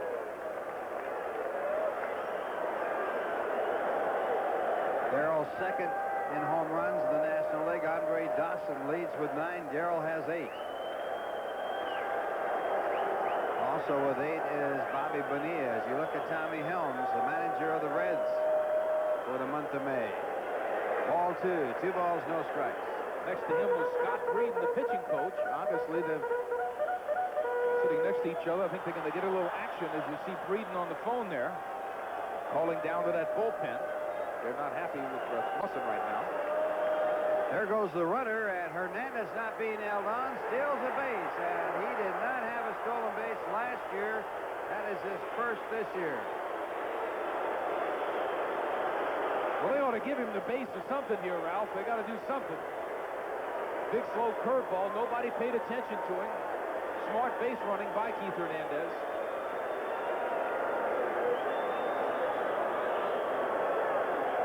Diaz making an effort, but certainly Hernandez had an incredible jump.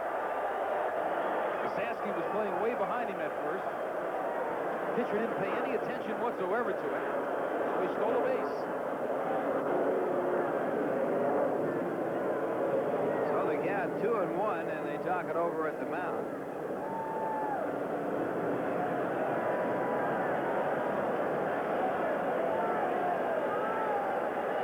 You can bet he'll be talking about that in the clubhouse tonight, Ralph. In 86, Keith had 2 stolen bases. He had none in 87. And now 1 here in 88. Strawberry with a runner in scoring position. And it's up the middle, a base hit. Hernandez will score, and the Mets will lead it 2-0 as Keith picks up a stolen base to get in the scoring position.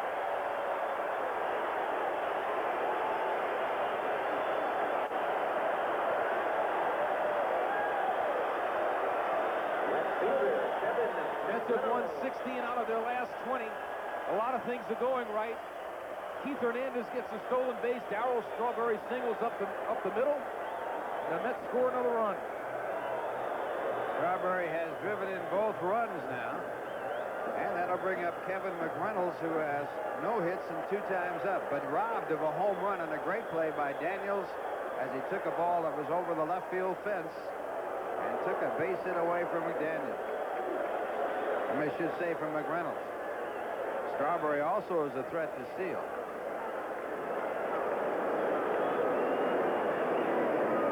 Another throw to first. Darryl with 5 stolen bases in 8 attempts this year. Last year he had 36 stolen bases.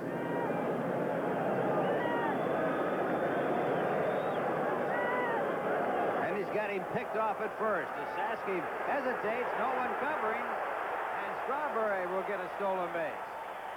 Sasky had to hold up as Larkin was not covering in time. That's a tough play because of McReynolds at the plate. Larkin is playing in the hole, trying to think that McReynolds is going to pull the ball. So the shortstop would have been covering on a normal play. On a pickoff, it backfired on him. Very difficult for Larkin to get all the way from where he's playing McReynolds to second base, which was obvious. And the curveball for a ball. 1 ball, no strikes. I don't think you can blame Larkin for that, Ralph. He's playing way in the hole. Maybe the second baseman should have been covering. And was not alert enough to take that play as he should have. Well, he's got to pay attention to that pitcher, especially if Larkin's going to play where he is, as Frank Williams warming up in the bullpen. Tough play, no matter how you want to call that one.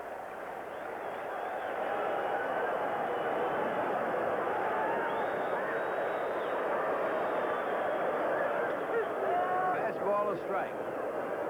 2-1, the count to Kevin McReynolds. I have no earthly idea what Kevin McReynolds was looking for there, Ralph. That was right down the heart of the plate. Fastball right in the slot.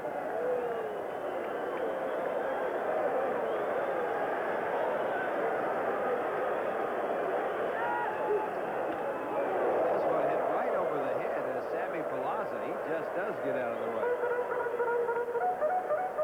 A little hard slider, and McReynolds out in front of it. Well, the way McReynolds hit that pitch, it almost speaks for itself that he was looking breaking ball, 2 balls and a strike, thinking that they were going to try to pitch around him with that open base. So it's 2-2 on the foul ball. And the curveball hit on the ground to Larkin. Throw to first base will retire the side, but the Mets get a run on some fine base running by Keith Hernandez.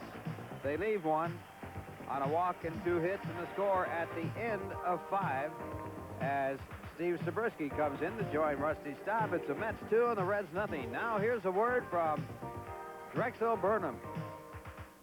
And now the news you've all been anxiously awaiting. Motor Trend has just named its import car of the year. We think you'll be happy to know the Honda CRX SI, the Honda Civic, and the 4-wheel steering Prelude SI finished first, second, and third. Honda, now more than ever, the car that sells itself. At your New York, New Jersey, Connecticut Tri-Honda dealer. As you look at Keith Hernandez, and the Mets ahead 2-0 going into the top of the 6th inning, we'll bring in Steve Zabriskie for the play-by-play. Thanks a lot, Russ, and a good evening to you all. Paul O'Neill will lead it off against the Doctor here in the 6th inning. And the Mets leading 2-0 because of that stolen base by Hernandez. And, of course, the 2-out single to center by Strawberry, who was driven in both runs. O'Neill 1 for 2. There's a little score for you. Celtics 71, 70 over the Knicks. Bunt for a base hit. Gooden bare hands, throws, not in time.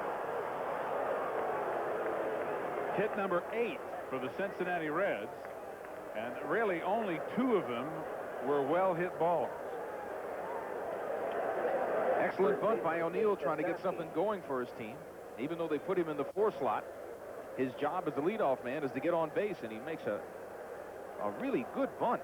Gooden made a fine play on that to make it a close play at first. He barehanded that ball and threw a good throw to Hernandez, but O'Neill with good speed beat the ball out anyway. So now the Reds are able to bring the tying run to the plate, and we are in the 6th inning. This is now an official game, and the rain is falling a little bit harder here as Nick Esaski bats. Nick 0 for 2 and 0 for 8 against Dwight Gooden.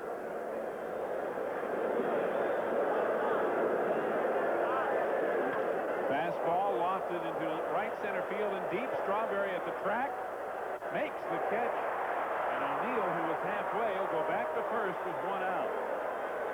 That's the second ball that Esaski has hit tonight, Rusty, that I think on a rainless, warmer evening had a chance to be an out of here. Well, he certainly, the first time and the third time up, hit the ball well. Catcher Bo Diaz. His last time up with men on second and third and nobody out. See Strawberry a little bit. Drifting back on that ball. That's all he needed, that second time up to drive in a run. But Gooden was able to really muster up something and throw that fastball by him. Now here's Bo Diaz, who has hit the Doctor quite well, as O'Neill draws somewhat of a token throw. Again, when you struggle against a certain pitcher, or if you're struggling in general, but certainly against a certain pitcher, it seems that things like that happen. He hit 2 balls about 400 feet, and all they needed was one of them to get a run in, and he didn't make any contact the one time he needed to. Diaz has not struggled against Gooden, and he swings right over the top of the good breaking ball for strike 1. Doc has struck out 5 through the first 5 and a third innings tonight. He has not walked a batter.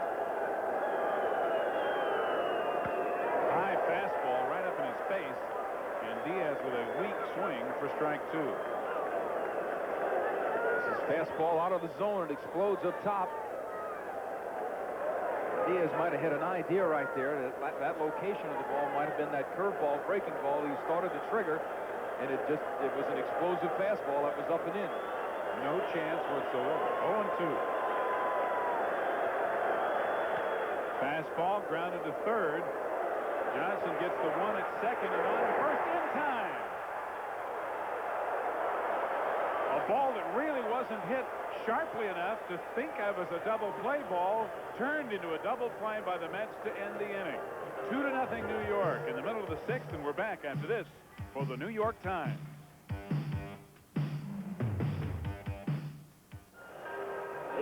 Between innings, the crowd cheering here at Shea as the score between the Knicks and the Celtics was posted in the 4th quarter. The Knicks had tied it up 77 all in their NBA playoff game after trailing the Celtics. Gary Carter leads off the bottom half of the 6th inning for the Mets. They lead the Reds 2-0. Carter tonight has struck out swinging and flied to center.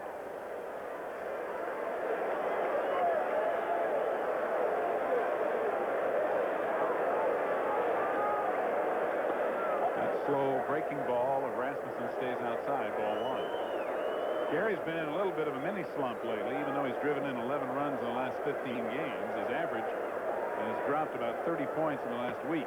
Ball 2 outside. 0 for 12 seem to do that to you. Yeah.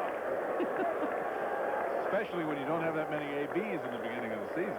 Well, I was talking to Ralph earlier about him gaining on that 300th home run. He's only 2 away. Whether he's trying a little too hard now to hit that ball out of the ballpark.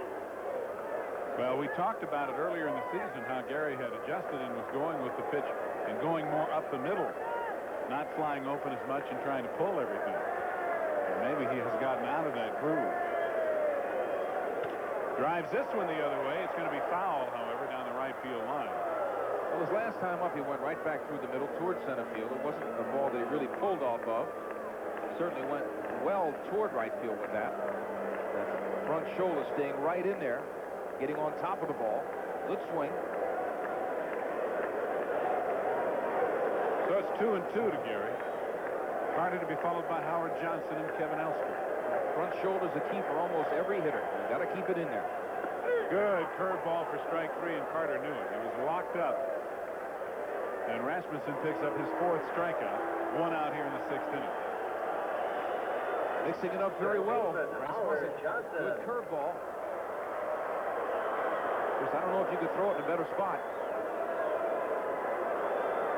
A perfect pitch. That is a big breaking curveball. You can never quit on it.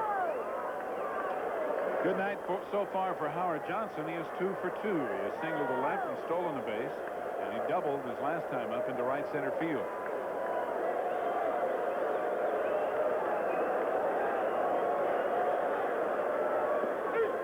He takes the breaking ball for strike 1. Hojo's been going in the opposite direction of Gary Carter. He has inched over the Mendoza line now.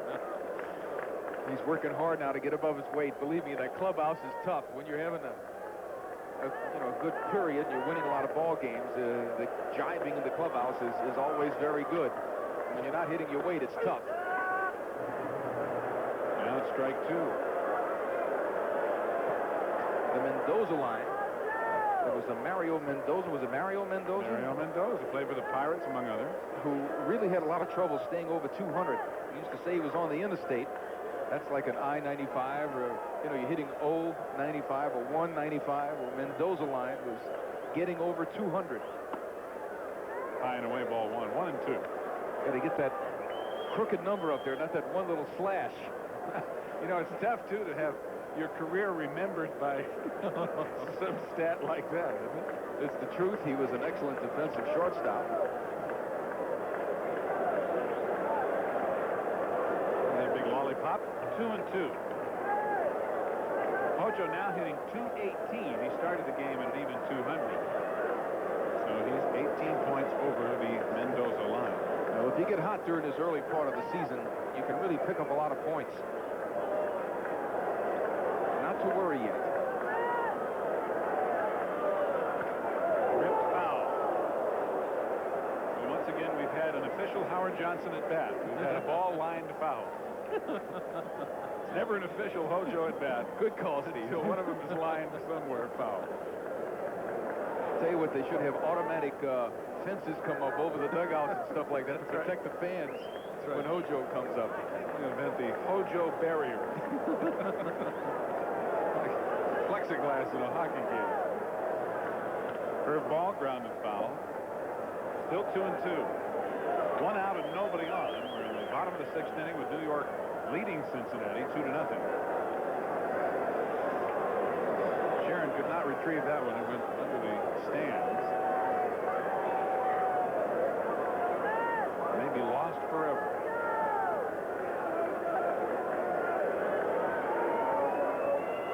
Fastball hit a ton, but it's also a foul.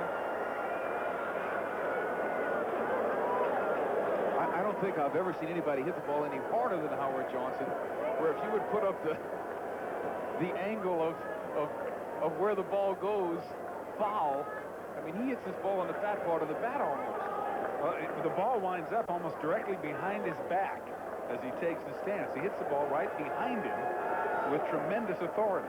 Great top hand. Off speed gets him for strike 3.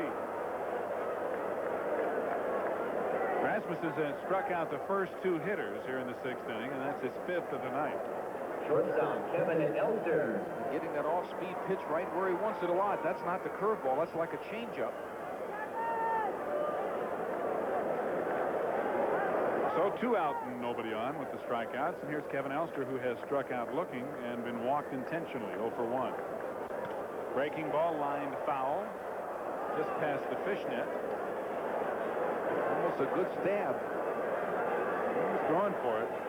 Feels like he should have had it. Tell you what, the way that fishnet looks, it might have just gone right through that fishnet. I don't know. He's got a hole in there already. Maybe it did. It came awfully close. Looks like he's Might be able to catch a balloon in there. I don't know about that baseball. I think that's seen its better days as a fishnet, too. 1 ball, 1 strike. Elster, coming into tonight, over the last 3 weeks, has raised his average 131 points after a rather abysmal start at the plate. High curveball grounded to short. Larkin over, scoops it, throws in the dirt in time, and the inning is over. Good play by Saski to help him out at the other end. A 1-2-3 inning. The first time tonight the Mets have been retired in order by Dennis Rasmussen, but New York still leads it 2-0 after 6, and we're back after this for the New Jersey Bell Yellow Pages. Getting ready for the 7th inning, and another big cheer goes up as the Knicks have taken the lead over the Celtics, 81-77. And Frank Williams, who was up earlier, is up again in the Cincinnati bullpen as Dennis Rasmussen is scheduled up 3rd here in the 7th. Dwight Gooden has pitched 6 shutout innings to give the Mets now a total as a team of 26 consecutive scoreless innings that their staff has turned in. And Dwight, of course, already with 2 shutouts this year and 4 complete games. Going after another one with a 2-0 lead. Tommy Helms managing the Reds as Pete Rose's appeal was denied by the National League's executive committee today here in New York. So apparently Tommy will manage the club the remainder of Pete's suspension. Here's Ron Renicky, and he takes a high breaking ball for ball 1. Renicky just joined the Reds yesterday. Wednesday night he was playing for Nashville and Buffalo. So Thursday morning he had a 5:30 wake-up call. He flew from Buffalo to Nashville, picked up his stuff, went to Cincinnati, was in the lineup that night. Ball 2. He got to the park at 6:15 for a 7:30 game, started the game. He had 2 hits and 3 RBIs last night in his big league 88 debut. All 3 to Renicky. So it was quite a day yesterday for Ron, and he's back in there again tonight. He was not originally scheduled in the lineup, but Eric Davis was scratched prior to the start of the game. Ball 4. Gooden walks his first batter to lead off the 7th inning. Nissan National League scoreboard. Philadelphia over Atlanta 7-3. Chicago beats San Francisco 3-2. Still tied up 1-1. San Diego at Pittsburgh. All tied up also in the 10th inning. Extra innings. Houston at Montreal. 9-1 in the bottom of the 7th. Los Angeles over St. Louis. Jeff Treadway, the batter, he's 0 for 2. He's flied out twice. And he represents the tying run with Renicky on first and nobody out.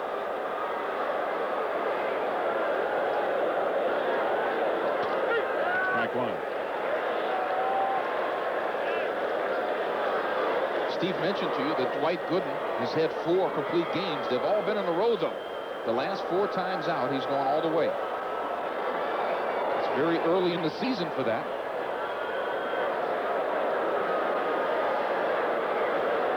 And I would say he and Clemens, maybe Oral Hershiser, they have certainly come into the season ready to go. Well, Dave Stewart over in the American League, Greg Swindell for Cleveland.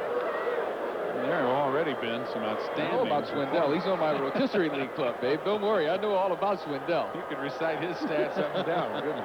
Just the wins. That's what counts. Wins and strikeouts.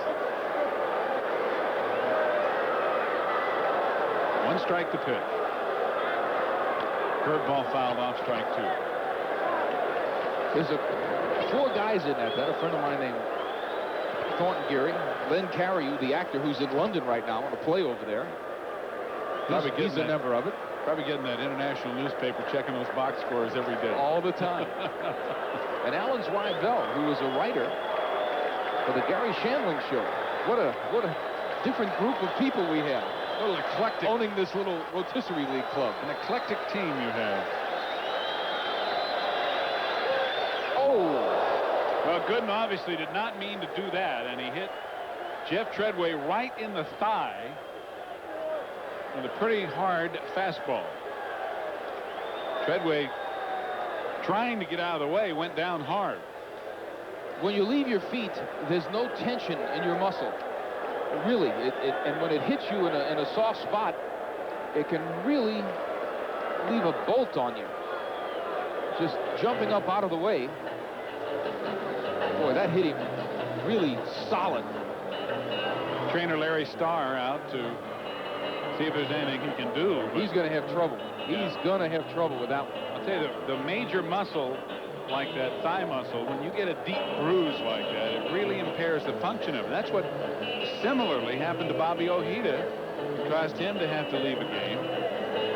It just makes it very difficult for that muscle to function normally. Even though when you think of a bruise, you don't think of a serious injury. But Treadway's staying in there and is at first base. Telling first base coach Lee May about it. Pitch hitting number 22. And the Reds now have the tying runs aboard with nobody out here in the 7th inning against Gooden. And Dave Collins will be the pinch hitter for Dennis Rasmussen. Rasmussen pitched a pretty good 6 innings. Collins on the season, as you see, is hitting 158. 3 hits and 19 at bats. Certainly has not had a tremendous amount of playing time. Treadway, the second batter this year that Gooden has hit. So first and second with nobody out. Ground ball up the middle, could be trouble, is through and in for a base hit. Here comes Renicky, and he will score as the throw goes into second to stop Treadway there. And the shutout is gone. And it is now 2-1 New York as Collins comes through with an RBI base hit, pinch hitting. Not trying to pull this ball. Like Gooden with fastball sinking. Goes right back through the middle. Gets a nice hop off that hard ground in front of home plate. Sneaks it through the middle. Gets the Reds on the scoreboard. 9th hit for Cincinnati. Still nobody out. Still runners at first and second. And the batter Barry Larkin, who is 2 for 3. Hernandez in looking for the bunt.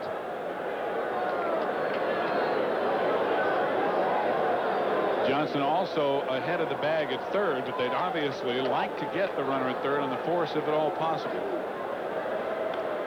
Bunts it up in the air, foul, no play, and it's strike 1. You could tell Larkin was going to bunt all the way there. He shouldn't have done that. He didn't stay in his regular stance. He kind of opened up a little more than normal. You could see that he had the bat in position to bunt. He wanted to make sure he got the bat head out. See how wide he is here. Now, he has an open stance normally, but he had that all set up for a bunt. Gave Keith Hernandez a good reason to be in. Here's Howard Johnson just a little bit ahead of the bag at third. See if he stays with it here. Here comes Hernandez again. Now he swings away and fouls it off of his leg. And a count 0-2. Gave him a good decoy. It's aggressive baseball. I like that. Miss a bunt. They're charging you. You bunt into Keith Hernandez. If you bunt to first base, you're going to wind up getting a double play problem. You didn't get everything back in time. You got to work on that play. It's not so easy. Especially against someone who throws as hard as Dwight Gooden. The ball is on top of you in a hurry. Now Hernandez and Johnson move way back with a count of 2 strikes. And a ground ball foul outside of third. The count remaining 0-2. Larkin, as the leadoff hitter, has really been doing the job as far as getting on base is concerned. Not only is he hitting .320 going into this at bat, but he has been on base now in 25 of the Reds' 27 games. Well, he scored 19 runs and he's driven in 12. So he has done all that the Cincinnati Redlegs want out of a leadoff hitter. A conference on the mound with Elster, Gooden, and Carter now over. No balls, 2 strikes. Dwight Gooden called for that meeting. I don't know whether he thinks somebody at second base might be indicating location or what pitch is coming. Certainly Treadway is not a veteran. It doesn't mean he can't be smart. Just outside with a fastball, 1-2.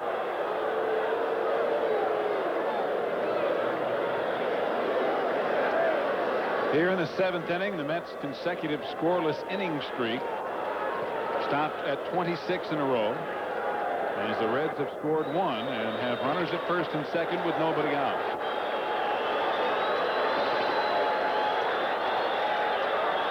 A fastball grounded up the middle and could be 2. Elster flips it, and the throw in time to get Larkin at first on the double play. On the play, Treadway goes to third, but now there are 2 gone. Larkin with good speed. There was only a little decision whether he should take this himself or not. He decides to give a quick flip. Good turn. And they just beat him at first base. Very close play. Good job by Tuffle to turn that as quickly as possible. And here's Chris Sabo, who is 1 for 3 with an infield base hit. Batting with the tying run at third and 2 out. Fastball, base hit, and the game is tied. Wilson over to cut it off, and Chris Sabo, who has really been doing the job in replacing Buddy Bell, the third baseman who's on the DL, comes through yet again, and the game is tied. We're going to start calling Buddy Bell Wally Pipp. As you said, he's been very consistent, Steve. Just been doing everything they've asked of him, too. Good line drive, right back through the middle.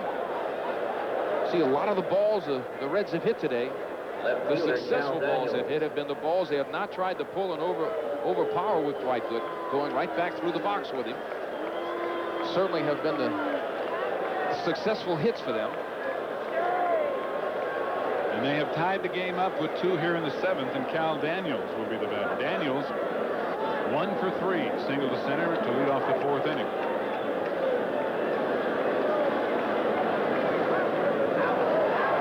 Just a little bit late. Sabo looked to be leaning, and Gooden nearly got him. Sabo has stolen 12 of 13 attempts. He was leaning on that one. Very close play. He does just get that hand back in there. Again, Dana DeMuth making a nice call. Sabo has stolen 12 in 13 attempts.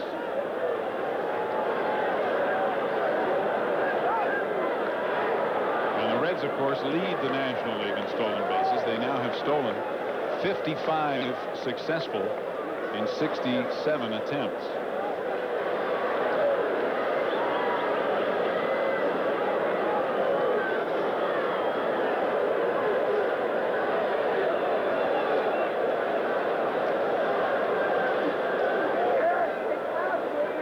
Sabo's running, a pitch out, and Carter's throw right there. The inning is over, but The Cincinnati Reds scored 2 runs with the help of a walk, a hit batter, and 2 base hits. And in the middle of the 7th, it's tied 2-2. Now here's a word from Michelob.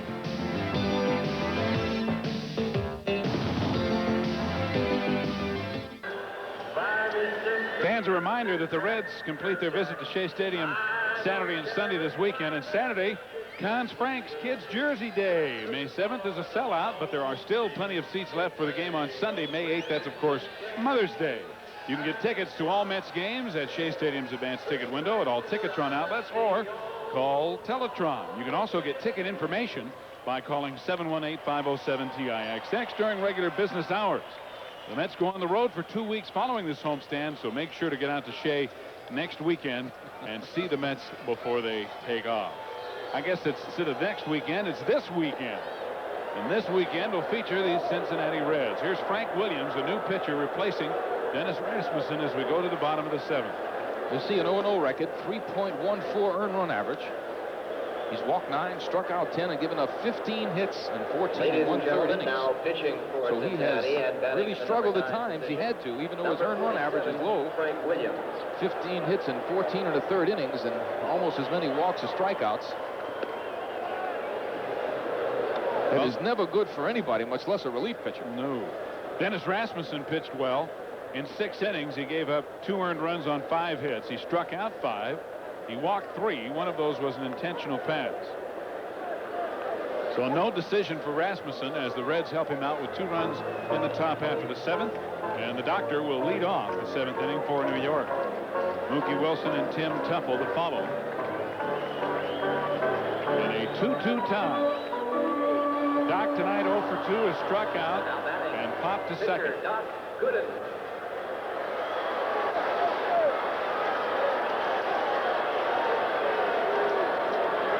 And the doctor got himself in trouble in the 7th. He walked the leadoff hitter Renicky and then hit Treadway to put the tying runs aboard, and they both scored. Sidearm delivery, nubbed out in front of the plate. Williams in a hurry gets Gooden 1 away.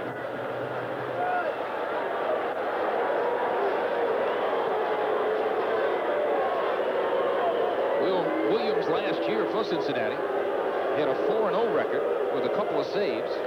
See that unusual sidearm delivery he has. Makes kind of a nice play here. That's probably the highest he's come over the top in a long, long time. He threw that ball from upstairs. He didn't want to throw a slider to first. Didn't want to sink it in the dirt. Here's Mookie Wilson. Swing and a miss. Foul tipped into Bo Diaz catcher's mitt, strike 1. Mookie has an 11-game hitting streak on the line as he is 0 for 3. Williams, every once in a while, especially against left-handed hitters, has tried to come up on top a little more because he, some years, has really struggled against it. That one's a little low, 1-1. With that sidearm delivery, you can get that natural break right into the hitter's wheelhouse with the left-handed hitter up there.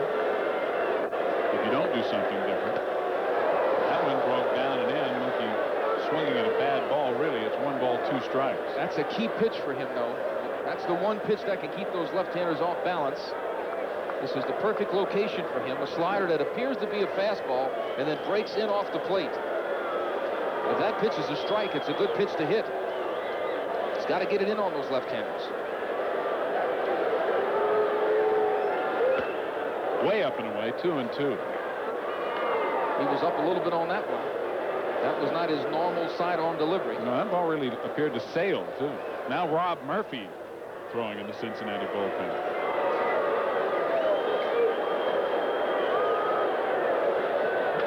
Fouled away, and the count's still 2-2.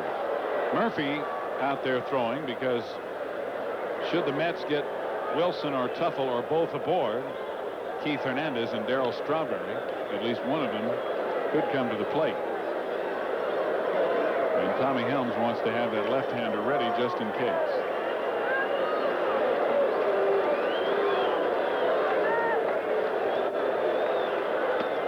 Mookie lays off the high off-speed pitch, 3-2 now. Again, that was an off-speed pitch, a changeup, and he came over the top much more on that pitch.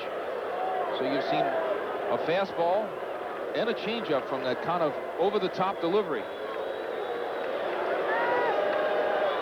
3-2 is inside, and Mookie is aboard with 1 out here in the 7th inning. There's a Nissan American League scoreboard. Chicago in Baltimore was postponed because of rain. Minnesota ahead of Boston 5-0 in the 8th. Also in the 8th, Milwaukee over Kansas City 2-0. 7-1 Texas over New York now, bottom of the 7th. Detroit and Seattle just getting underway. Detroit's ahead 1-0, bottom of the 2nd. Cleveland and Oakland, no score yet. Toronto at California, they've tied up 1 apiece, bottom of the 2nd. 1 out, 1 on for New York here in the 7th, and the batter Tim Teufel, who is 1 for 2 plus a walk. Tommy Helms moving some people around from the dugout. Telling him to go straight away right there. Teufel went back through the middle and got a single a second time up.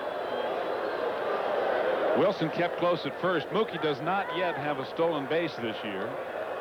He has been caught stealing 1 time.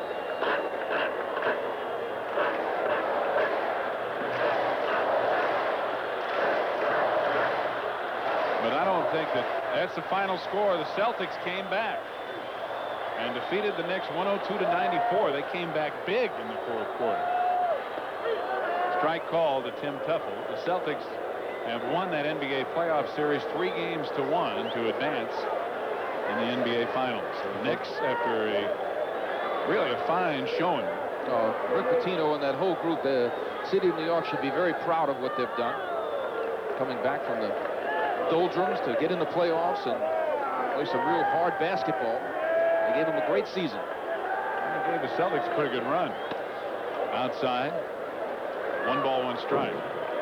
They came back in the 4th quarter to take the lead over the Celtics, but Boston pulled away, and the New Jersey Devils have lost. Boston led this really from the outset in the NHL playoffs tonight, 6-1 over New Jersey. It's now 2-1 in favor of Boston. Good play by Saski as Williams threw it in the dirt.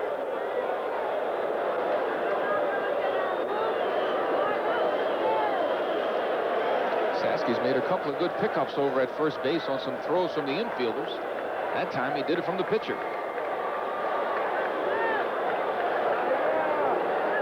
1 ball, 1 strike to Teufel with Wilson at first and 1 out.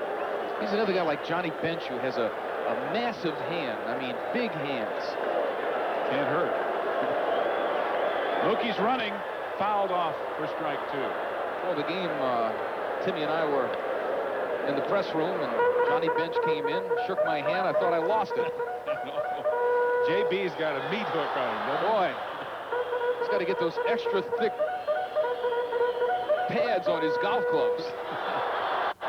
Saski, not only large hands, but good hands. As did Johnny Bench have good hands. Oh, yes. 1 ball, 2 strikes. Guaranteed future Hall of Famer, Johnny Bench. Wilson dances back in. As we said earlier in the broadcast, Gary Carter very close to Johnny Bench now in home runs. Gaining on him daily.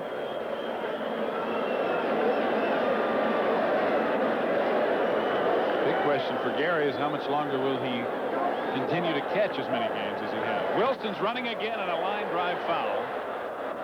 Outside the right field line, and the count still 1-2. On that play, the Cincinnati Redlegs made a switch. They had the shortstop cover, not the second baseman. Normally, the second baseman would cover with a right-handed pull hitter up. So Mookie Wilson taking a peek. You have to take a peek when you're going down there. Sometimes when you're stealing all the way, in a certain situation, maybe you don't look. Because some guys, maybe they say they're going to lose half a step if they look. But 98% of the time, you've got to take a look. Know where that batter is. You could see Mookie adjust around the bag when he knew that the ball had been hit. Still 1-2 to Teufel. And again, Wilson draws a throw.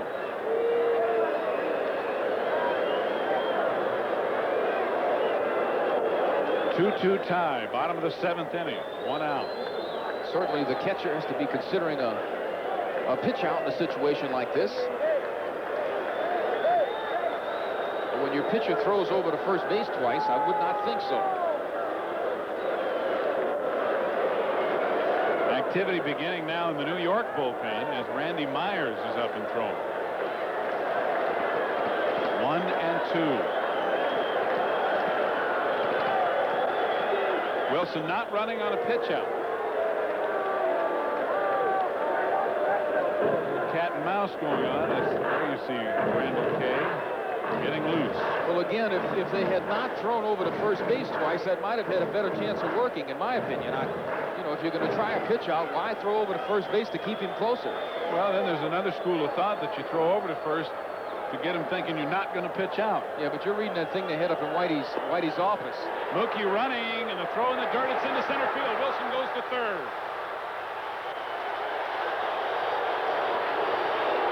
Stolen base and a throwing error on Diaz, allowing Wilson to go to third, where he is in an excellent scoring position with still only 1 out. Tough ball for him to handle in the dirt. He comes up. He does not make a good throw. It's in front of the bag.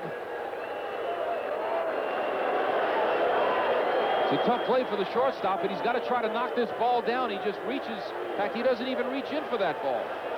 A little afraid of the slide coming into second base. You can see Larkin jump out of the way, and Bo Diaz obviously not thrilled either with his throw or the result. Infield in all the way around, and Tuffle strikes out on a breaking ball. Big strikeout for Frank Williams, as now there are 2 away. Good side-on breaking ball. Tuffle misses it. Give Williams a lot of credit. Good pitch. And the pitching change will be made.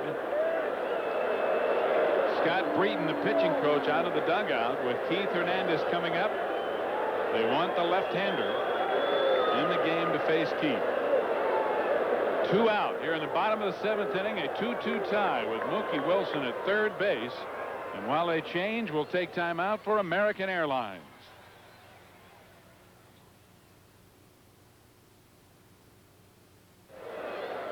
Frank Williams sits down after working 2/3 of an inning. He is responsible for Mookie Wilson, the go-ahead run at third base. And into the game, left-hander Rob Murphy to face Keith Hernandez. Last year, Murphy was 8-5 with a 3.04 earned run average. This year, he's 0-2 with a 1.67 or 6.9. He walked 10, struck out 11, given up 14 hits in 16 innings pitched. He has not had a save yet. Rob Murphy, number 46.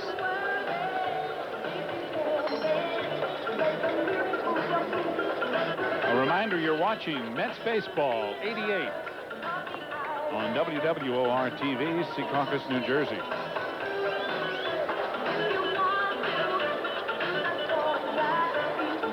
Exuberant Met fans. Some of the 23,500 on hand here tonight, about half as many as bought tickets for this game because of the inclement weather showed up. A paid crowd of 22,857, 23,451 total.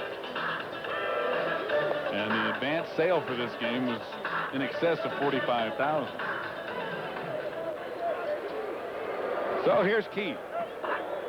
1 for 2 plus a walk, a stolen base, and a run scored. And a big run it was at the time, but Cincinnati has since tied it. These are the situations where I think as a catcher, this guy is going to throw Keith Hernandez a breaking ball somewhere along the line, and that catcher's thinking, don't throw it in the dirt. You know, he's just coming into the ball game. They like to let him get his feet wet, but he can't. Now with a runner at third that represents the go-ahead run. We'll have to ask Timmy McCarver if that's some of the things that might have entered his mind every once in a while with a new pitcher coming in.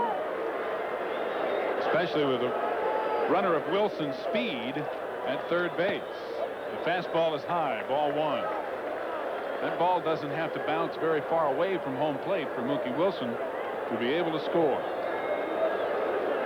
And Murphy did come with a fastball. Hernandez has driven in 16 runs in the last 8 games. And that one on the inside corner makes it 1-1.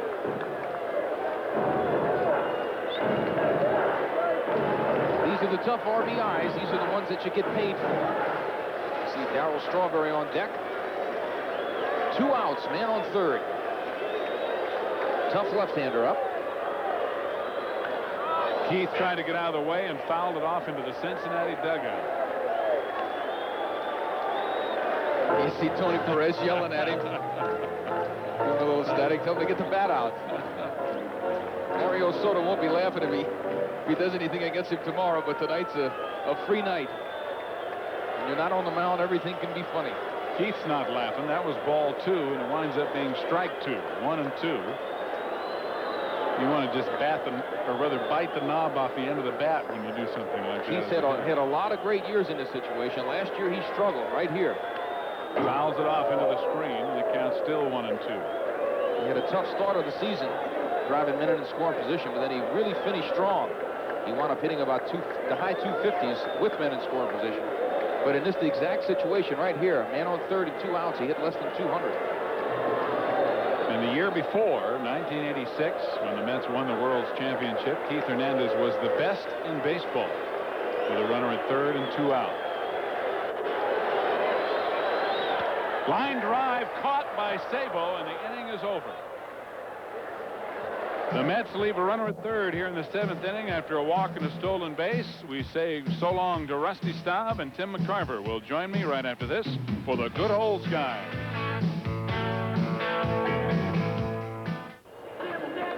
It's a 2-2 tie as we go to the 8th inning. Dwight Gooden's scoreless personal streak has ended at 20 innings with the 2 runs in the 7th that he gave up. And his scoreless streak against the Cincinnati Reds was 24 consecutive innings until the 7th. And of course, the Mets overall as a staff, a streak of 26 consecutive innings ended. And as we go to the 8th, coming in to call it for you with me, for you, something like that. A fellow who's no stranger to scoreless innings, catching the likes of Bob Gibson and Steve Carlton. Tim McCarthy. Thought you were going to say offensively. No stranger to scoreless innings. No. I wonder if the 1957 rock trivia song could apply now. Jim Dandy to the rescue. Dwight Gooden really has had no rescue in his last 5 ball games. 4 complete games, and he's worked 7 full innings in this game as Cal Daniels takes ball 1. 1-0 to Cal, who is 1 for 3 on the night. Curveball inside, 2-0. Steve, we were talking between innings with Randy Myers up the last inning. You would have to assume that if the Mets had scored in the bottom of the 2nd, Myers would be in to pitch to Daniels and O'Neill. That's an assumption. Fouled away, 2-1. But an assumption based on the fact that if that were not the case, why was he throwing? Exactly. Gooden did lead off the bottom of the 7th, and he tapped back to Frank Williams.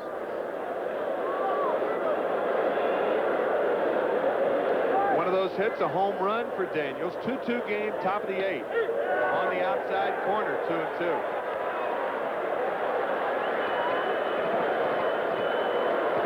Daniels has a good eye, and he questions this call. He leads the National League in walks, starting play tonight with 24. 8 of them coming in just the last 4 games. Outside, ball 3. 3-2 to Cal Daniels.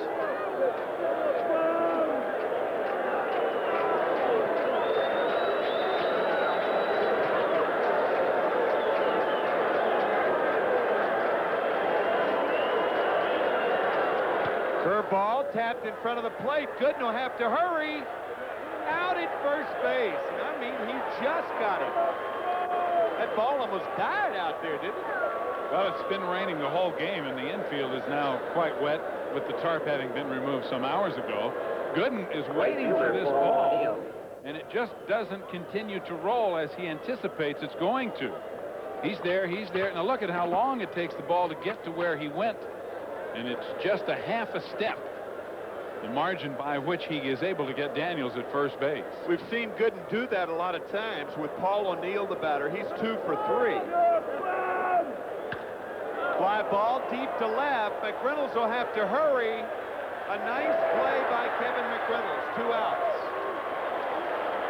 Kevin McReynolds, one of the best technical outfielders around, breaks on this ball with his head down, running into the corner, and then picks up the ball and makes the catch. He knew that he had to go full bore to get to where the ball was going to be. It's funny, that's exactly what I was going to say about Gooden.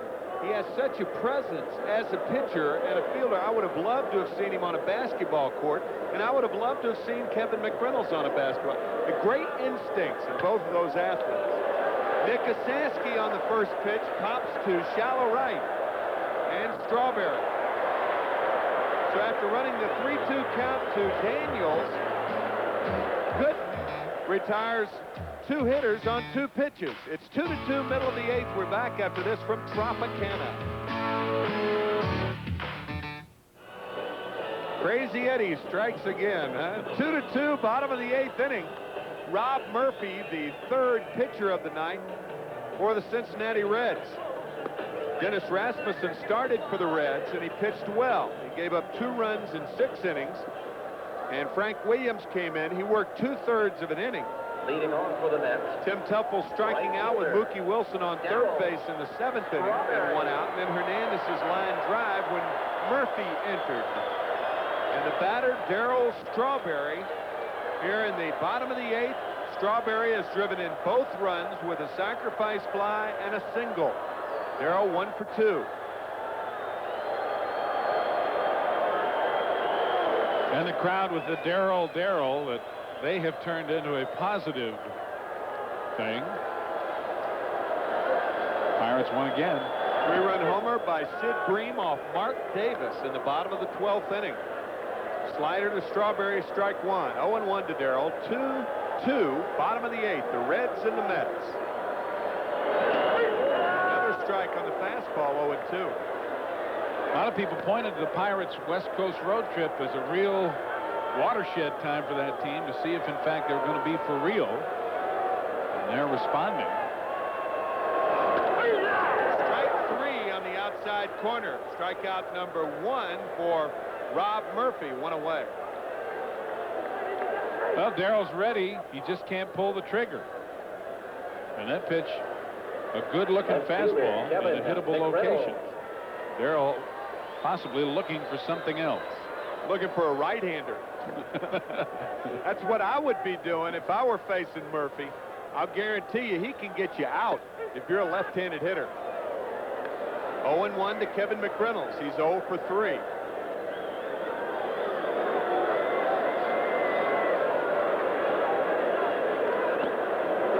Straight strikes by Murphy, and he is blowing. Well, that one was some straight gas right there. Jose Rijo now throwing in the bullpen. Murphy due up number 4th in the top of the 9th. Ground ball, right side. Treadway throws to first. So Murphy has thrown 6 strikes in this inning. He's retired 2, and the batter, Gary Carter. Catcher, Gary Carter. Big day for Murphy tomorrow, I would imagine, with Private Terms, the favorite in the Kentucky Derby.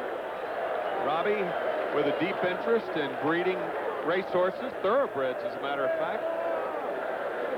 Hails from Miami, Florida, and I believe his grandfather was a big horse breeder, a famous horse breeder. I believe he is the person that got Robbie interested in that. He is a very, very accomplished, from what I understand, horse breeder. Ball and no strikes to Gary Carter. Well, he'll be hoping for a fast game tomorrow so he can catch the Derby. That's right. 2-0. You saw that final. The Dodgers have defeated the Cardinals 10-2.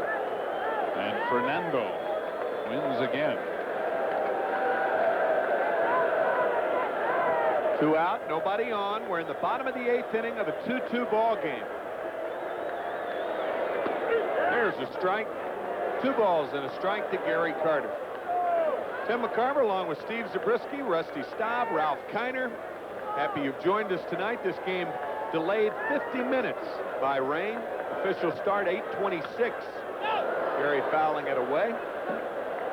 2-2 to Carter.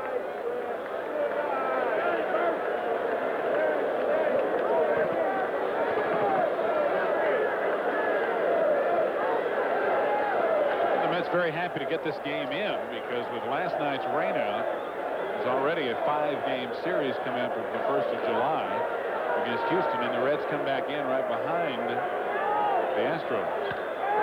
Well hit to left field, but heavy air this evening. Ball is going nowhere. And that's why Cal Daniels makes the play. The Mets go in order in the 8th, and after 8, 2-2. And we're back after this from Mitsubishi Motors.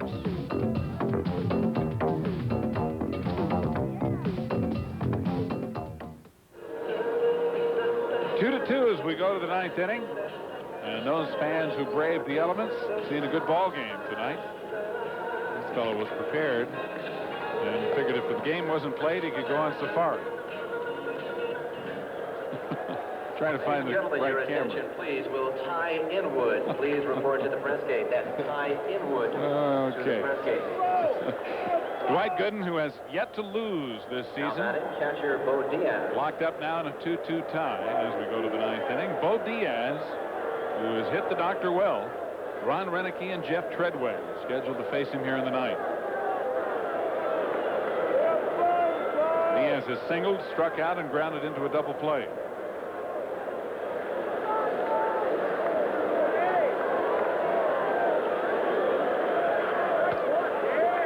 Heater for ball 1. Dwight was leading 2-0 going into the 7th inning. Walked the first hitter, hit the next batter, and both of them scored. Curveball way high, ball 2. The opposition has only scored on the Mets in the last 45 innings in 2 separate innings. The 7th inning tonight and the 7th inning of the 3-1 ball game. Ron Gann had the 3-run double against Darling the other night. That's been it. Strike 1, 2-1. That includes the 9th inning of last Saturday night's controversial game. So that's a total of 5 runs in 45 innings of work. Well, and that's that. 43 of those innings were blanks. Popped up and playable in the infield. Elster taking charge and taking the ball. Out number 1.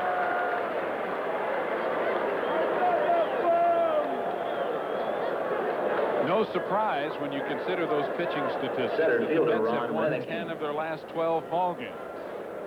It's hard to lose when you don't give up any runs. Renicky is 0 for 2. He hit a soft liner to second and grounded to short, or grounded to second rather, and then he walked and scored, leading off the 7th inning. Ball 1. If you are one of the many who have tickets for the Monday, May 30th game here at Shea, you should know that the time has been changed. Strike 1, 1-1. Start time of that ball game was originally 1:30, and it will now be 8 o'clock in the evening. So if you have tickets for Monday, May 30th, it's now an 8 o'clock p.m. ball game. John Franco throwing in the bullpen as the ball is lofted into left center. And Renicky is retired for out number 2. Doc's almost pitching mad now. He's retired 5 in a row since the 2 runs in the 7th inning, and all the great ones have that. That look of resolve you can see in Dwight Gooden's eyes. We've seen it come over him since he was a 19-year-old rookie. Jeff Treadway now with 2 out and nobody on takes a high fastball for ball 1. Treadway 0 for 2 was hit by a pitch in the 7th and scored the tying run.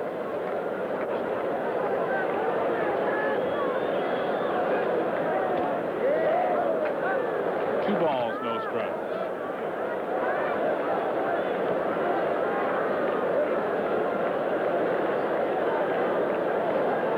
Treadway with that baby face barely looks old enough. I was just thinking that. I think he's old enough to carry papers, and that's about it. Fouled off. 2-1. Well, there have been 13 left on base tonight. 6 by Cincinnati and 7 by New York. Cincinnati with 10 hits. And the Mets with just 5 in a 2-2 tie, 2 out, top of the 9th. Ground ball foul. 2-2 the count to Treadway.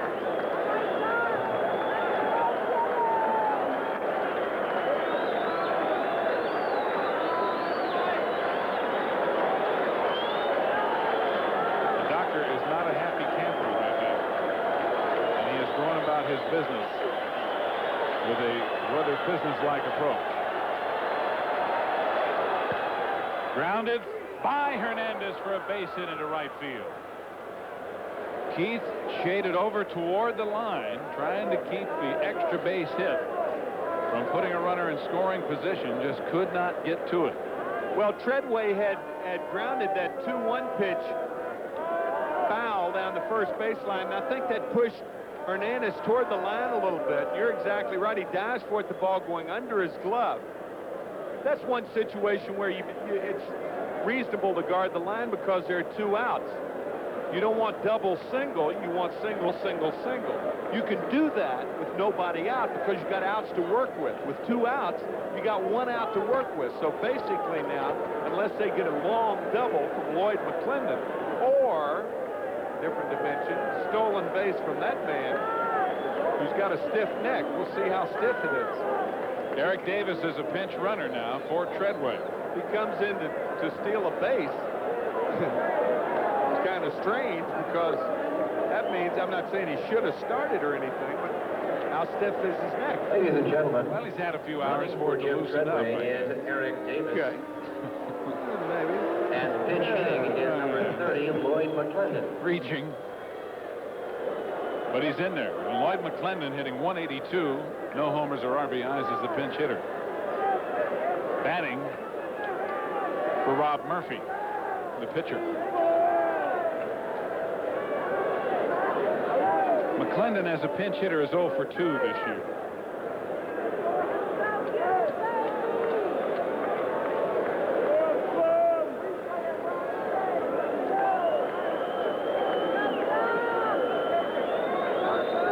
The go-ahead run at first in the person of Eric Davis, pinch running for Treadway, and Lloyd McClendon hitting for Rob Murphy with 2 outs.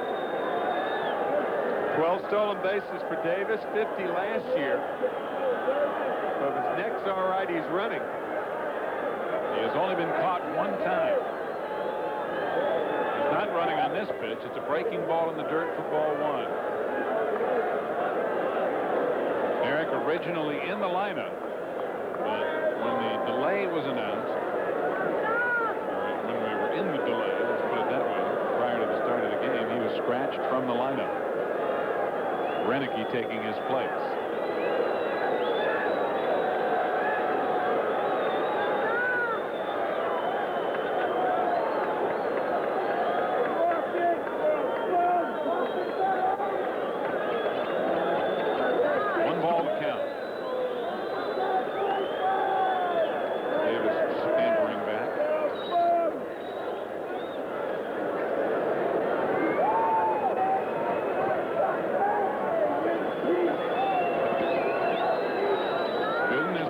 For 11 base hits while striking out 5 and walking 1.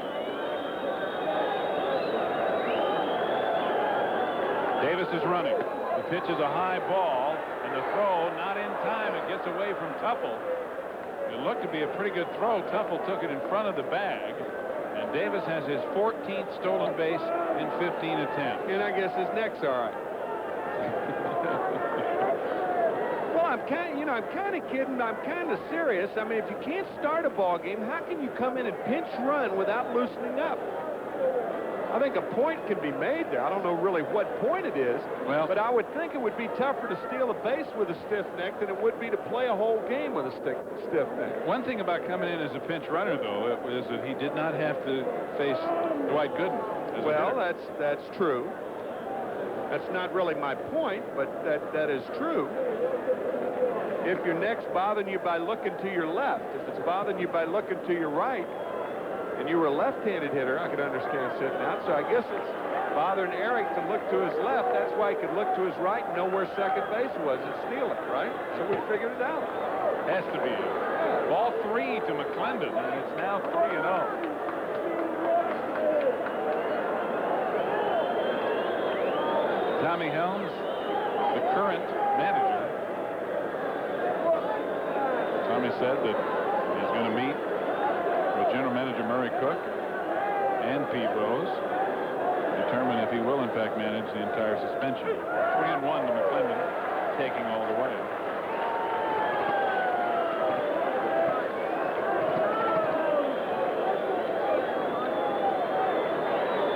Tying run at second base with 2 out in the 9th inning. I should say the go-ahead run for Cincinnati. Eric Davis's great speed. Ball 4. Now runners at first and second with 2 out, and on the positive side of it for New York, a force at any base but home. Barry Larkin. On the negative side of it, the hitter is Barry Larkin, who is 2 for 4 tonight, and for his career, young as it may be, has had 5 hits in 14 at-bats against Dwight Gooden.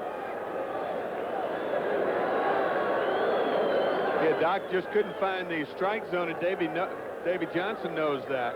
Couldn't find the strike zone against Lloyd McClendon. He'd much rather challenge the pinch hitter, and that's what he was trying to do. Too high. Davis running for third. Carter's throw is to second. Not in time. Carter trying to get the slower runner McClendon, and the double steal works for Cincinnati as they now have runners at second and third with 2 out. Well, credit McClendon being very alert and Lloyd getting down to second base. Carter making the proper throw. You're not going to get Eric Davis if he has any kind of jump. And that's the 4th stolen base of the night for the Cincinnati Reds. 1 strike to count to Larkin. A high fastball makes it 1-1.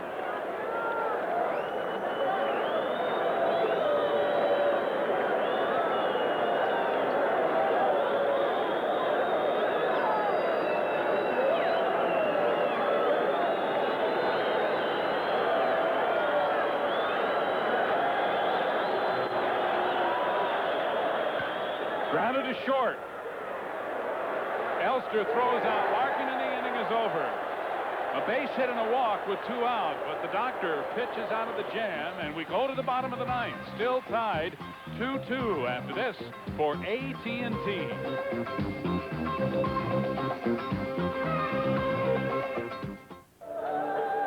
Dave Concepcion becomes the new second baseman here in the bottom of the 9th inning for Cincinnati. And the new pitcher for the Reds, New York's own John Franco. John, a Lafayette High School graduate, grew up in Brooklyn, 0-1 on the year with 4 saves. Number 13, Dave Concepcion. And we'll remind you what that 1 loss was. That was the Saturday game 6 days ago when Howard Johnson led off the inning with a walk, was sacrificed to second base, and then on the play where Mookie hit the ball, the shortstop Barry Larkin, he threw high to a Sasky. All the fireworks started, and it resulted in the suspension of Pete Rose for 30 days. And a win for the Mets and a loss for Franco. Leading off for New York. Who's leading off the inning? Third baseman, Howard Johnson, who is 2 for 3 tonight. Hojo with a single in the 2nd inning and a double in the 4th, then struck out in the 6th. 2-2 tie, bottom of the 9th. Elster and then Gooden scheduled to follow as Tommy Helms goes over the lineup chart. Pete Rose back in the hotel, not here at the ballpark tonight. Outside, ball 1. Pete will be allowed to go to the ballpark, but once the game starts, he will not be allowed to be in the dugout or in the clubhouse or anywhere close to the dugout where he might be able to give signs. Ground ball to second. Davey Concepcion gets his first shot, and there's 1 out in the bottom of the 9th inning.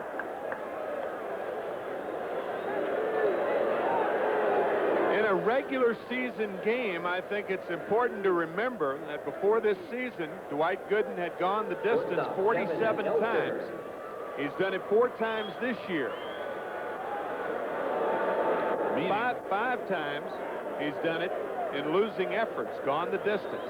He has never pitched more than 9 innings in a regular season game, and for that reason, Lee Mazzilli's on deck. Kevin Elster takes low and away, ball 1. And there's Mans. And there's the doctor.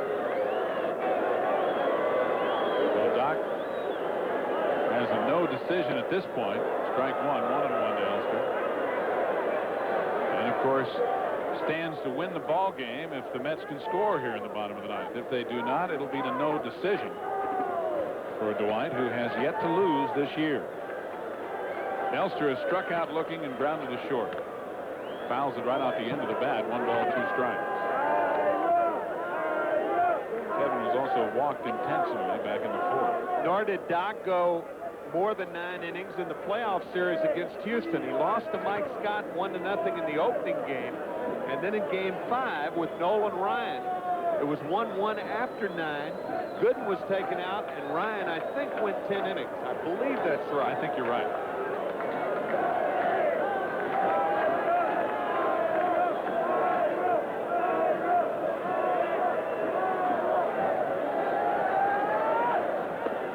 Elster swings at a low pitch and strikes out the second time tonight. First strikeout for Franco, who can make you go fishing, and there are 2 out here in the ninth.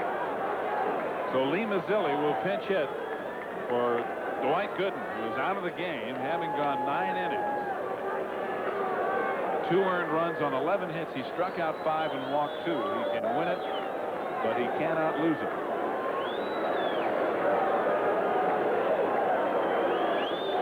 Nance, as you see, hitting .133. Now batting number 13, Lee Mazzilli.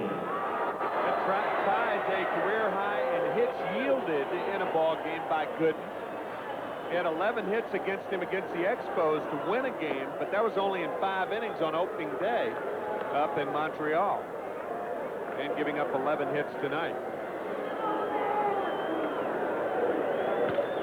Grounded into the hole, and Larkin's over there to get it. And just does get Mazzilli at first base as Maz busted it down the line. But it's a 1-2-3 inning here in the ninth. And we go to extra innings on a damp evening in New York. Still tied 2-2 after this for Michelob.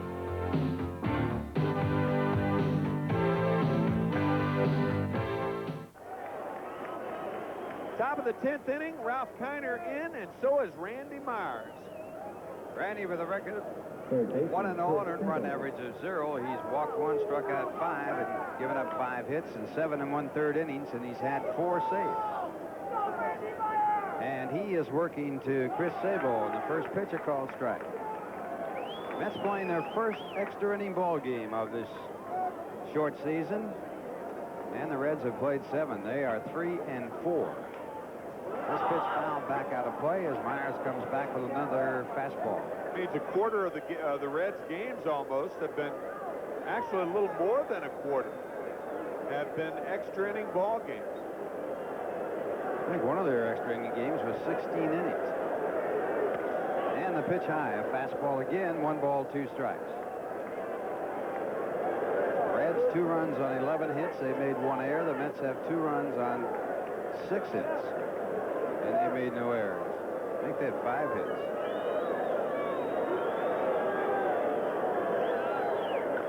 Ground ball pulled foul.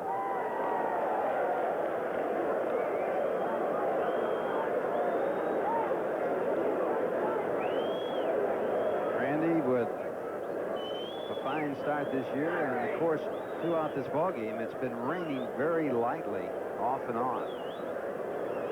It was doubtful the game would even be played, and they had a 50-minute rain delay before the game got started. Still a paid crowd of 22,857. Had an advance sale that would have brought in about 45,000. Fly ball to deep left field. It is way back. Going. It is gone. Goodbye. Chris Sabo with a home run. That is the first earned run given up by Randy Myers this year, and it puts the Reds on top 3-2.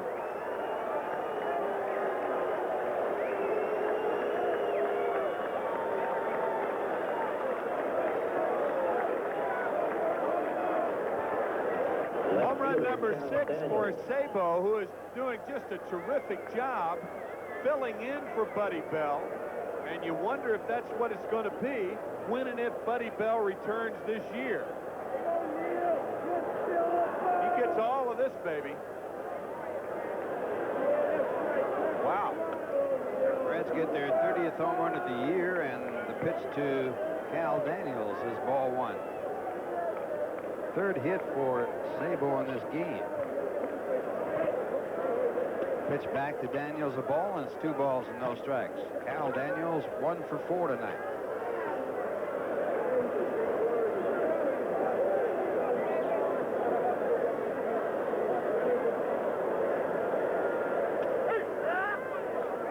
And a strike call, so they count 2 balls and 1 strike.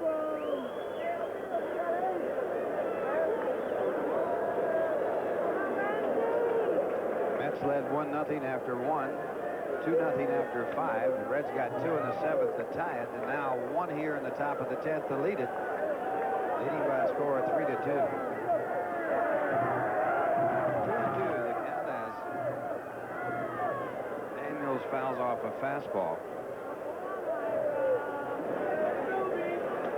and the breaking ball for a ball. Full count, 3-2.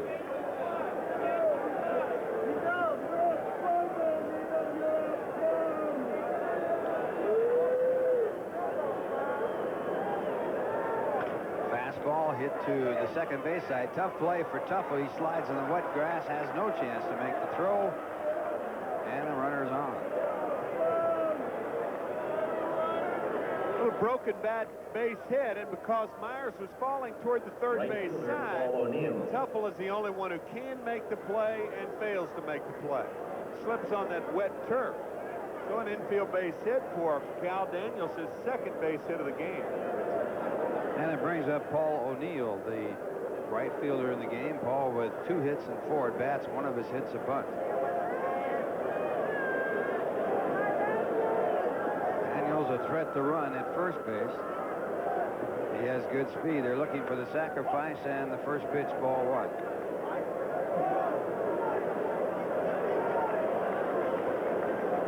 O'Neill hitting in the 4th position in the batting order. In a bunting situation. Yeah, but it's lefty to lefty. You're going to bunt in this situation. That's not Eric Davis hitting. I'm surprised Eric Davis wasn't hitting. And the pitch for a ball, 1 ball, 1 strike. Eric Davis entered the game in the 9th inning as a pinch runner and stole 2 bases. Did not start tonight's ball game. Stiff-necked. 1-1 pitch, and the bunt is hard. Right back to Myers. A throw that pulls Elster off the bag, but he does stay on it long enough to get the force play at second. They lose any chance at all for a possible double play. I'll tell you, that ball looked like it hit the heel of the glove of Elster. And I'm not too sure he had control of the ball when he came off the bag, or when he was on the bag, really.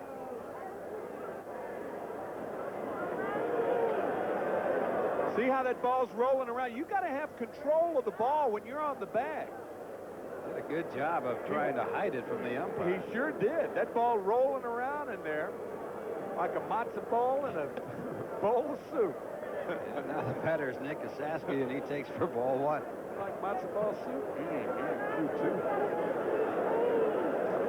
Asaski 0 for 4 tonight, but he's hit a couple of balls extremely hard to the outfield. And he has a big swing and fouls a fastball back out of play. I don't think Randy Myers knows the meaning of anything but hard, hard, hard. And when he throws to, as you see Roger McDowell getting ready, when Randy throws to bases a lot of times, he throws that ball. I mean, he humps it up, and he really humped up when throwing to Kevin Elster. But when you think about it, infielders aren't really ready for a lot of those balls sometimes, usually because they give each other soft throws. That's right. True throws. And if a pitcher wants to be anything, it's not true. He's not that far away from it. That's either. right, yeah. 1-1 the count. 1-2.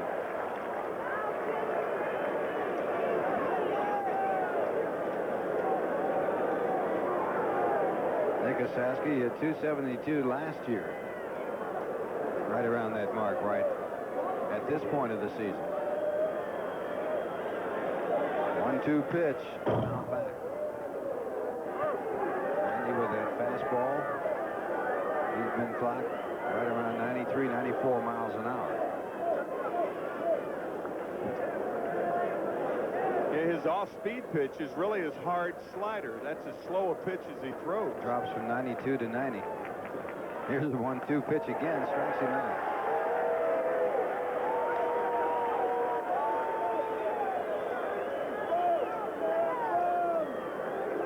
Catcher, Bo Diaz.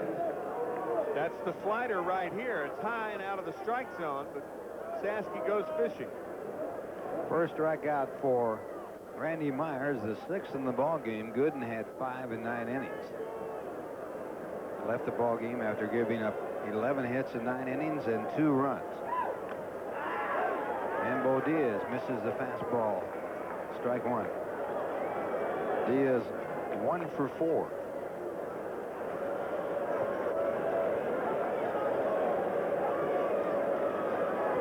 Looking ahead, the Mets will have the top of their batting order coming up in the bottom half of the 10th. Fastball fouled back. Strike 2.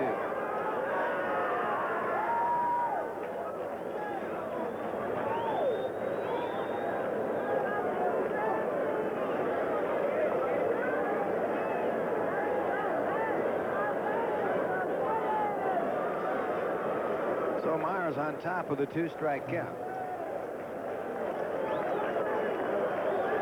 Trailing 3-2. 2 men out, top of the 10th. The runner goes. The pitch is swung on and fouled. And Diaz loses the bat.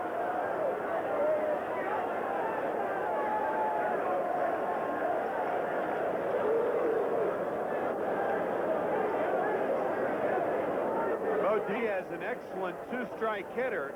He does not strike out a lot, and that's one reason. He can reach that ball 6-7 inches off the edge of the plate, still make contact. It's a lot of balls to right field with a 2-strike count.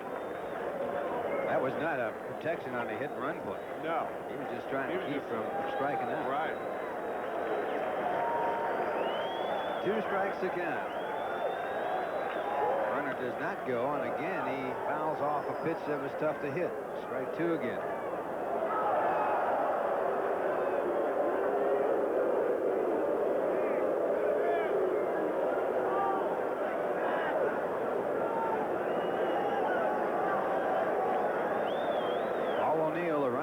First base. Myers again back and a swing and a miss, and that'll do it. But the damage done on the home run by Chris Sabo as he leads off the 10th against Randy Myers. 1 run on 2 hits, 1 left to score at the end of 9.5 innings. The Reds 3, the New York Mets 2. Now here's a word from Budweiser. First extra inning ball game for the New York Mets are coming up in the bottom of the 10th, needing 1 to tie and 2 to win, and a tough man on the mound for the Reds. John Franco. Franco with 1 loss this year, and the run that scored against him was unearned. It was by the Mets last Sunday, and he has picked up 4 saves. So a chance to get his first victory here as he works in the 10th to Mookie Wilson, Tim Tuffle, and Keith Hernandez as his first 3 batters. And the big run in the ball game, Chris Sabo. Now remember, Sabo had the base hit in the 7th inning to tie it off Dwight Gooden. That tied the game, and now in the 10th, he puts the Reds ahead. So Chris Sabo continuing his fine job for the Reds. And Mookie Wilson batting from the right-hand side. Mookie 0 for 3 tonight. His 11-game hitting streak in jeopardy, hitting .271. Franco with a fastball for ball 1.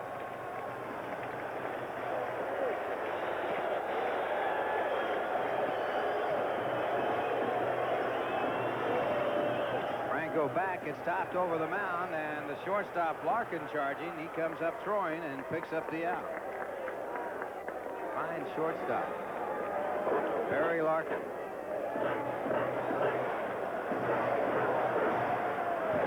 That'll bring up Tim Tuffle. Tim 1 for 3 tonight. A single to center field. He also walked and scored back in the first. Tim Tuffle.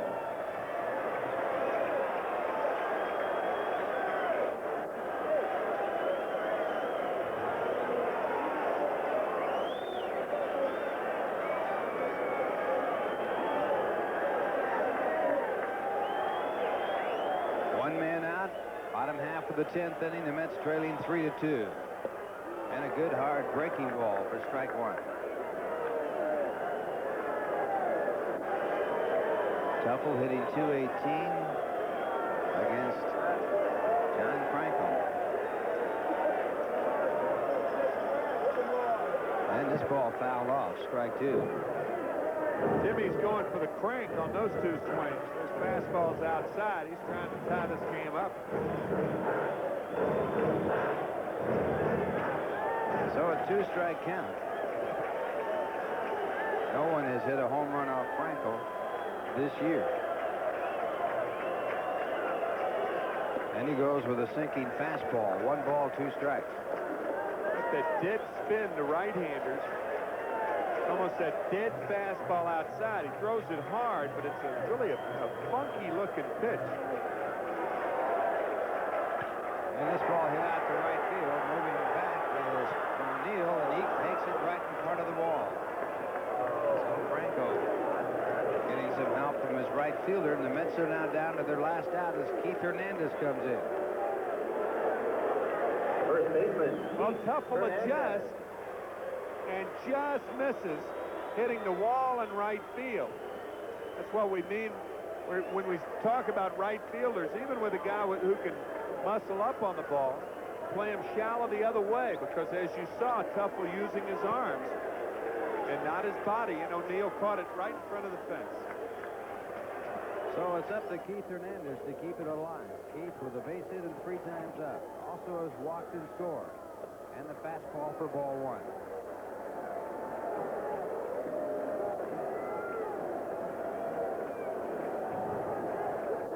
Hernandez with 4 home runs this year, 20 runs batted in. Now hitting .256, and the fastball high. 2 balls, no strikes. Behind Keith Hernandez, Darryl Strawberry.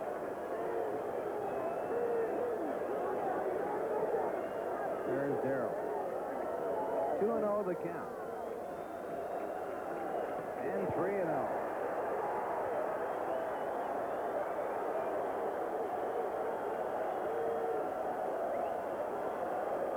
Franco, born in Brooklyn, New York, graduate of Lafayette High School, attended St.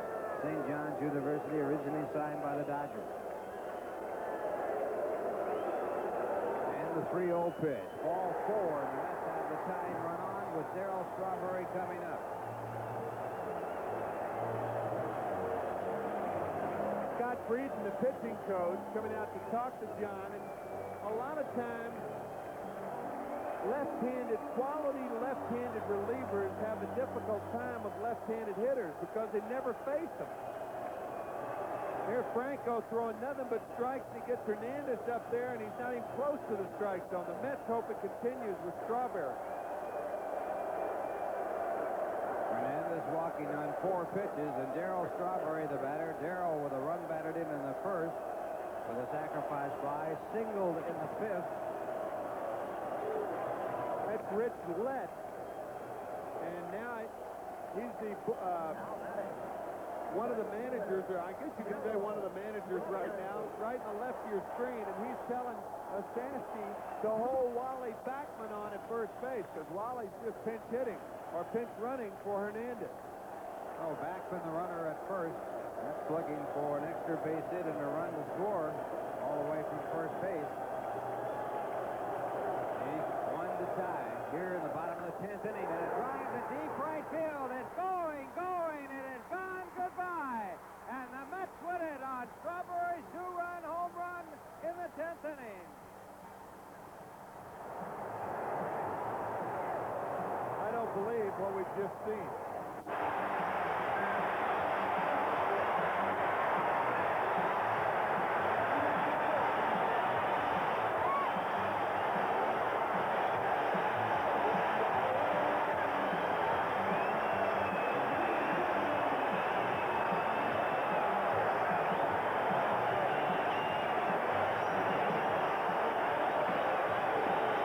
Do you? I am speechless. Darryl Strawberry. Carly Simon's got a song out that's called "That's What Dreams Are Made Of." And this is.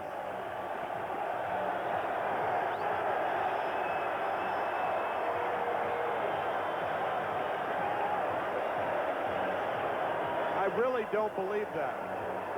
Well, it's a true story. We've seen it now in the replay 3 times. It must be for real. Run it back one more time. I'm not convinced. So Franco takes his second loss, both to the Mets.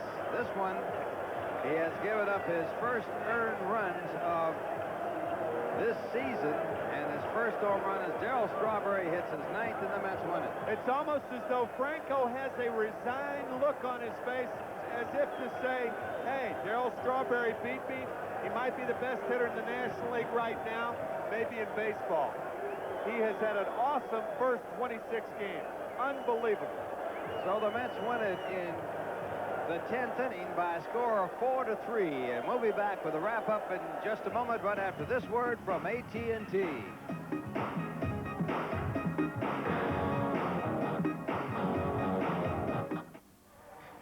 Well, Ralph Kiner along with Tim McCarver, Steve Zabriskie, and Rusty Staub, and the Mets winning their first extra inning ball game of the year. You still don't believe it, huh? I'm going to have to pinch you to see if this thing is for real or not. I really don't. I mean, you know, there are certain times in the game you figure out, you know, the other ball club has won the other ball club, the Cincinnati Reds. Sabo's got the tying hit, the winning hit. Things are on the board. And you don't give up or anything. And Franco like that. pitching, he's so tough. Yeah, Franco, and he retires 5 in a row with 2 left-handers up. You just feel like the writing's not on the wall for the Mets. Amazingly, after he got the first 2 batters out, helped out on a good play on a drive by Tuffle, he then walked Keith Hernandez, a left-hand batter, on 4 pitches to set it up for Darryl Strawberry. His first pitch to Strawberry, a fastball, and Darryl took it downtown. His 9th home run of the year, and the Mets come from behind to win it, and a great ball game. I mean, the Mets are doing everything they can to win, but tonight's ball game, I mean, it was just shocking, and it's got to be shocking to the Cincinnati Reds, because here Pete Rose loses the appeal today, and now the game-winning home run. When they got this game wrapped up, and you know as well as I do, Ralph, there's some games you got wrapped up, you got your best out there, and when something like that happens, that could ruin you for the next week. They fought back from a 2-0 deficit, tied it up at 2-2, and then went ahead 3-2 with the home run by Szabo, and then the Mets on the 2-run home run by Strawberry coming back to win it. We'll be back with more of the recap in just a moment, right after we tell you about the Budweiser star of the game. And that Budweiser star of the game is Wally Backman. Yeah, Wally was the pinch runner scoring in front of Strawberry. You're kidding, right? Wally coming in to be the pinch runner for Keith Hernandez. After he walked, he scores the tying run, and Darryl Strawberry is the star of the game as he won it with the home run in the bottom of the 10th inning with 2 men out off of John Franco. So the Mets winning the ball game by a score of 4-3. A great baseball game here at Shea. And the unbelievable thing, Ralph, is the ball hit the bottom of the scoreboard. And that, you know, it was a long blow. It wasn't windblown. It was not windblown. Man, I'm telling you. Anyway, New York Mets baseball has been brought to you by Budweiser. Beechwood Age for that clean, crisp taste. This Bud's for you. By Nissan Cars and Trucks, built for the most important race of all, the human race. By Manufacturers Hanover, the financial source worldwide. By Express Mail, next day service from the post office. By RC Cola, some people will go out of their way for the taste of RC. By the New Jersey Bell Yellow Pages, the one that works. And by your local Sunoco dealer, who offers you new Sunoco Ultra 94, the highest octane under the sun. Our guest this evening will receive the Professional Home Protection Starter Kit by Black & Decker. Compliments of True Value Hardware stores and home centers. Fans, be with us again on Sunday when the Mets take on the Cincinnati Reds at 1:30 p.m. right here on WWOR-TV. The executive producer of Mets Baseball 88 is Rick Miner, produced and directed by Jeff Mitchell. The associate producer, Steve Olbaum, and the associate directors, Tom Schaffery and Steve Olbaum. The announcers on the preceding telecast were approved and contracted for by Sterling Doubleday Enterprises. And Mets Baseball is a production of Channel 9 Sports. Good evening, everybody.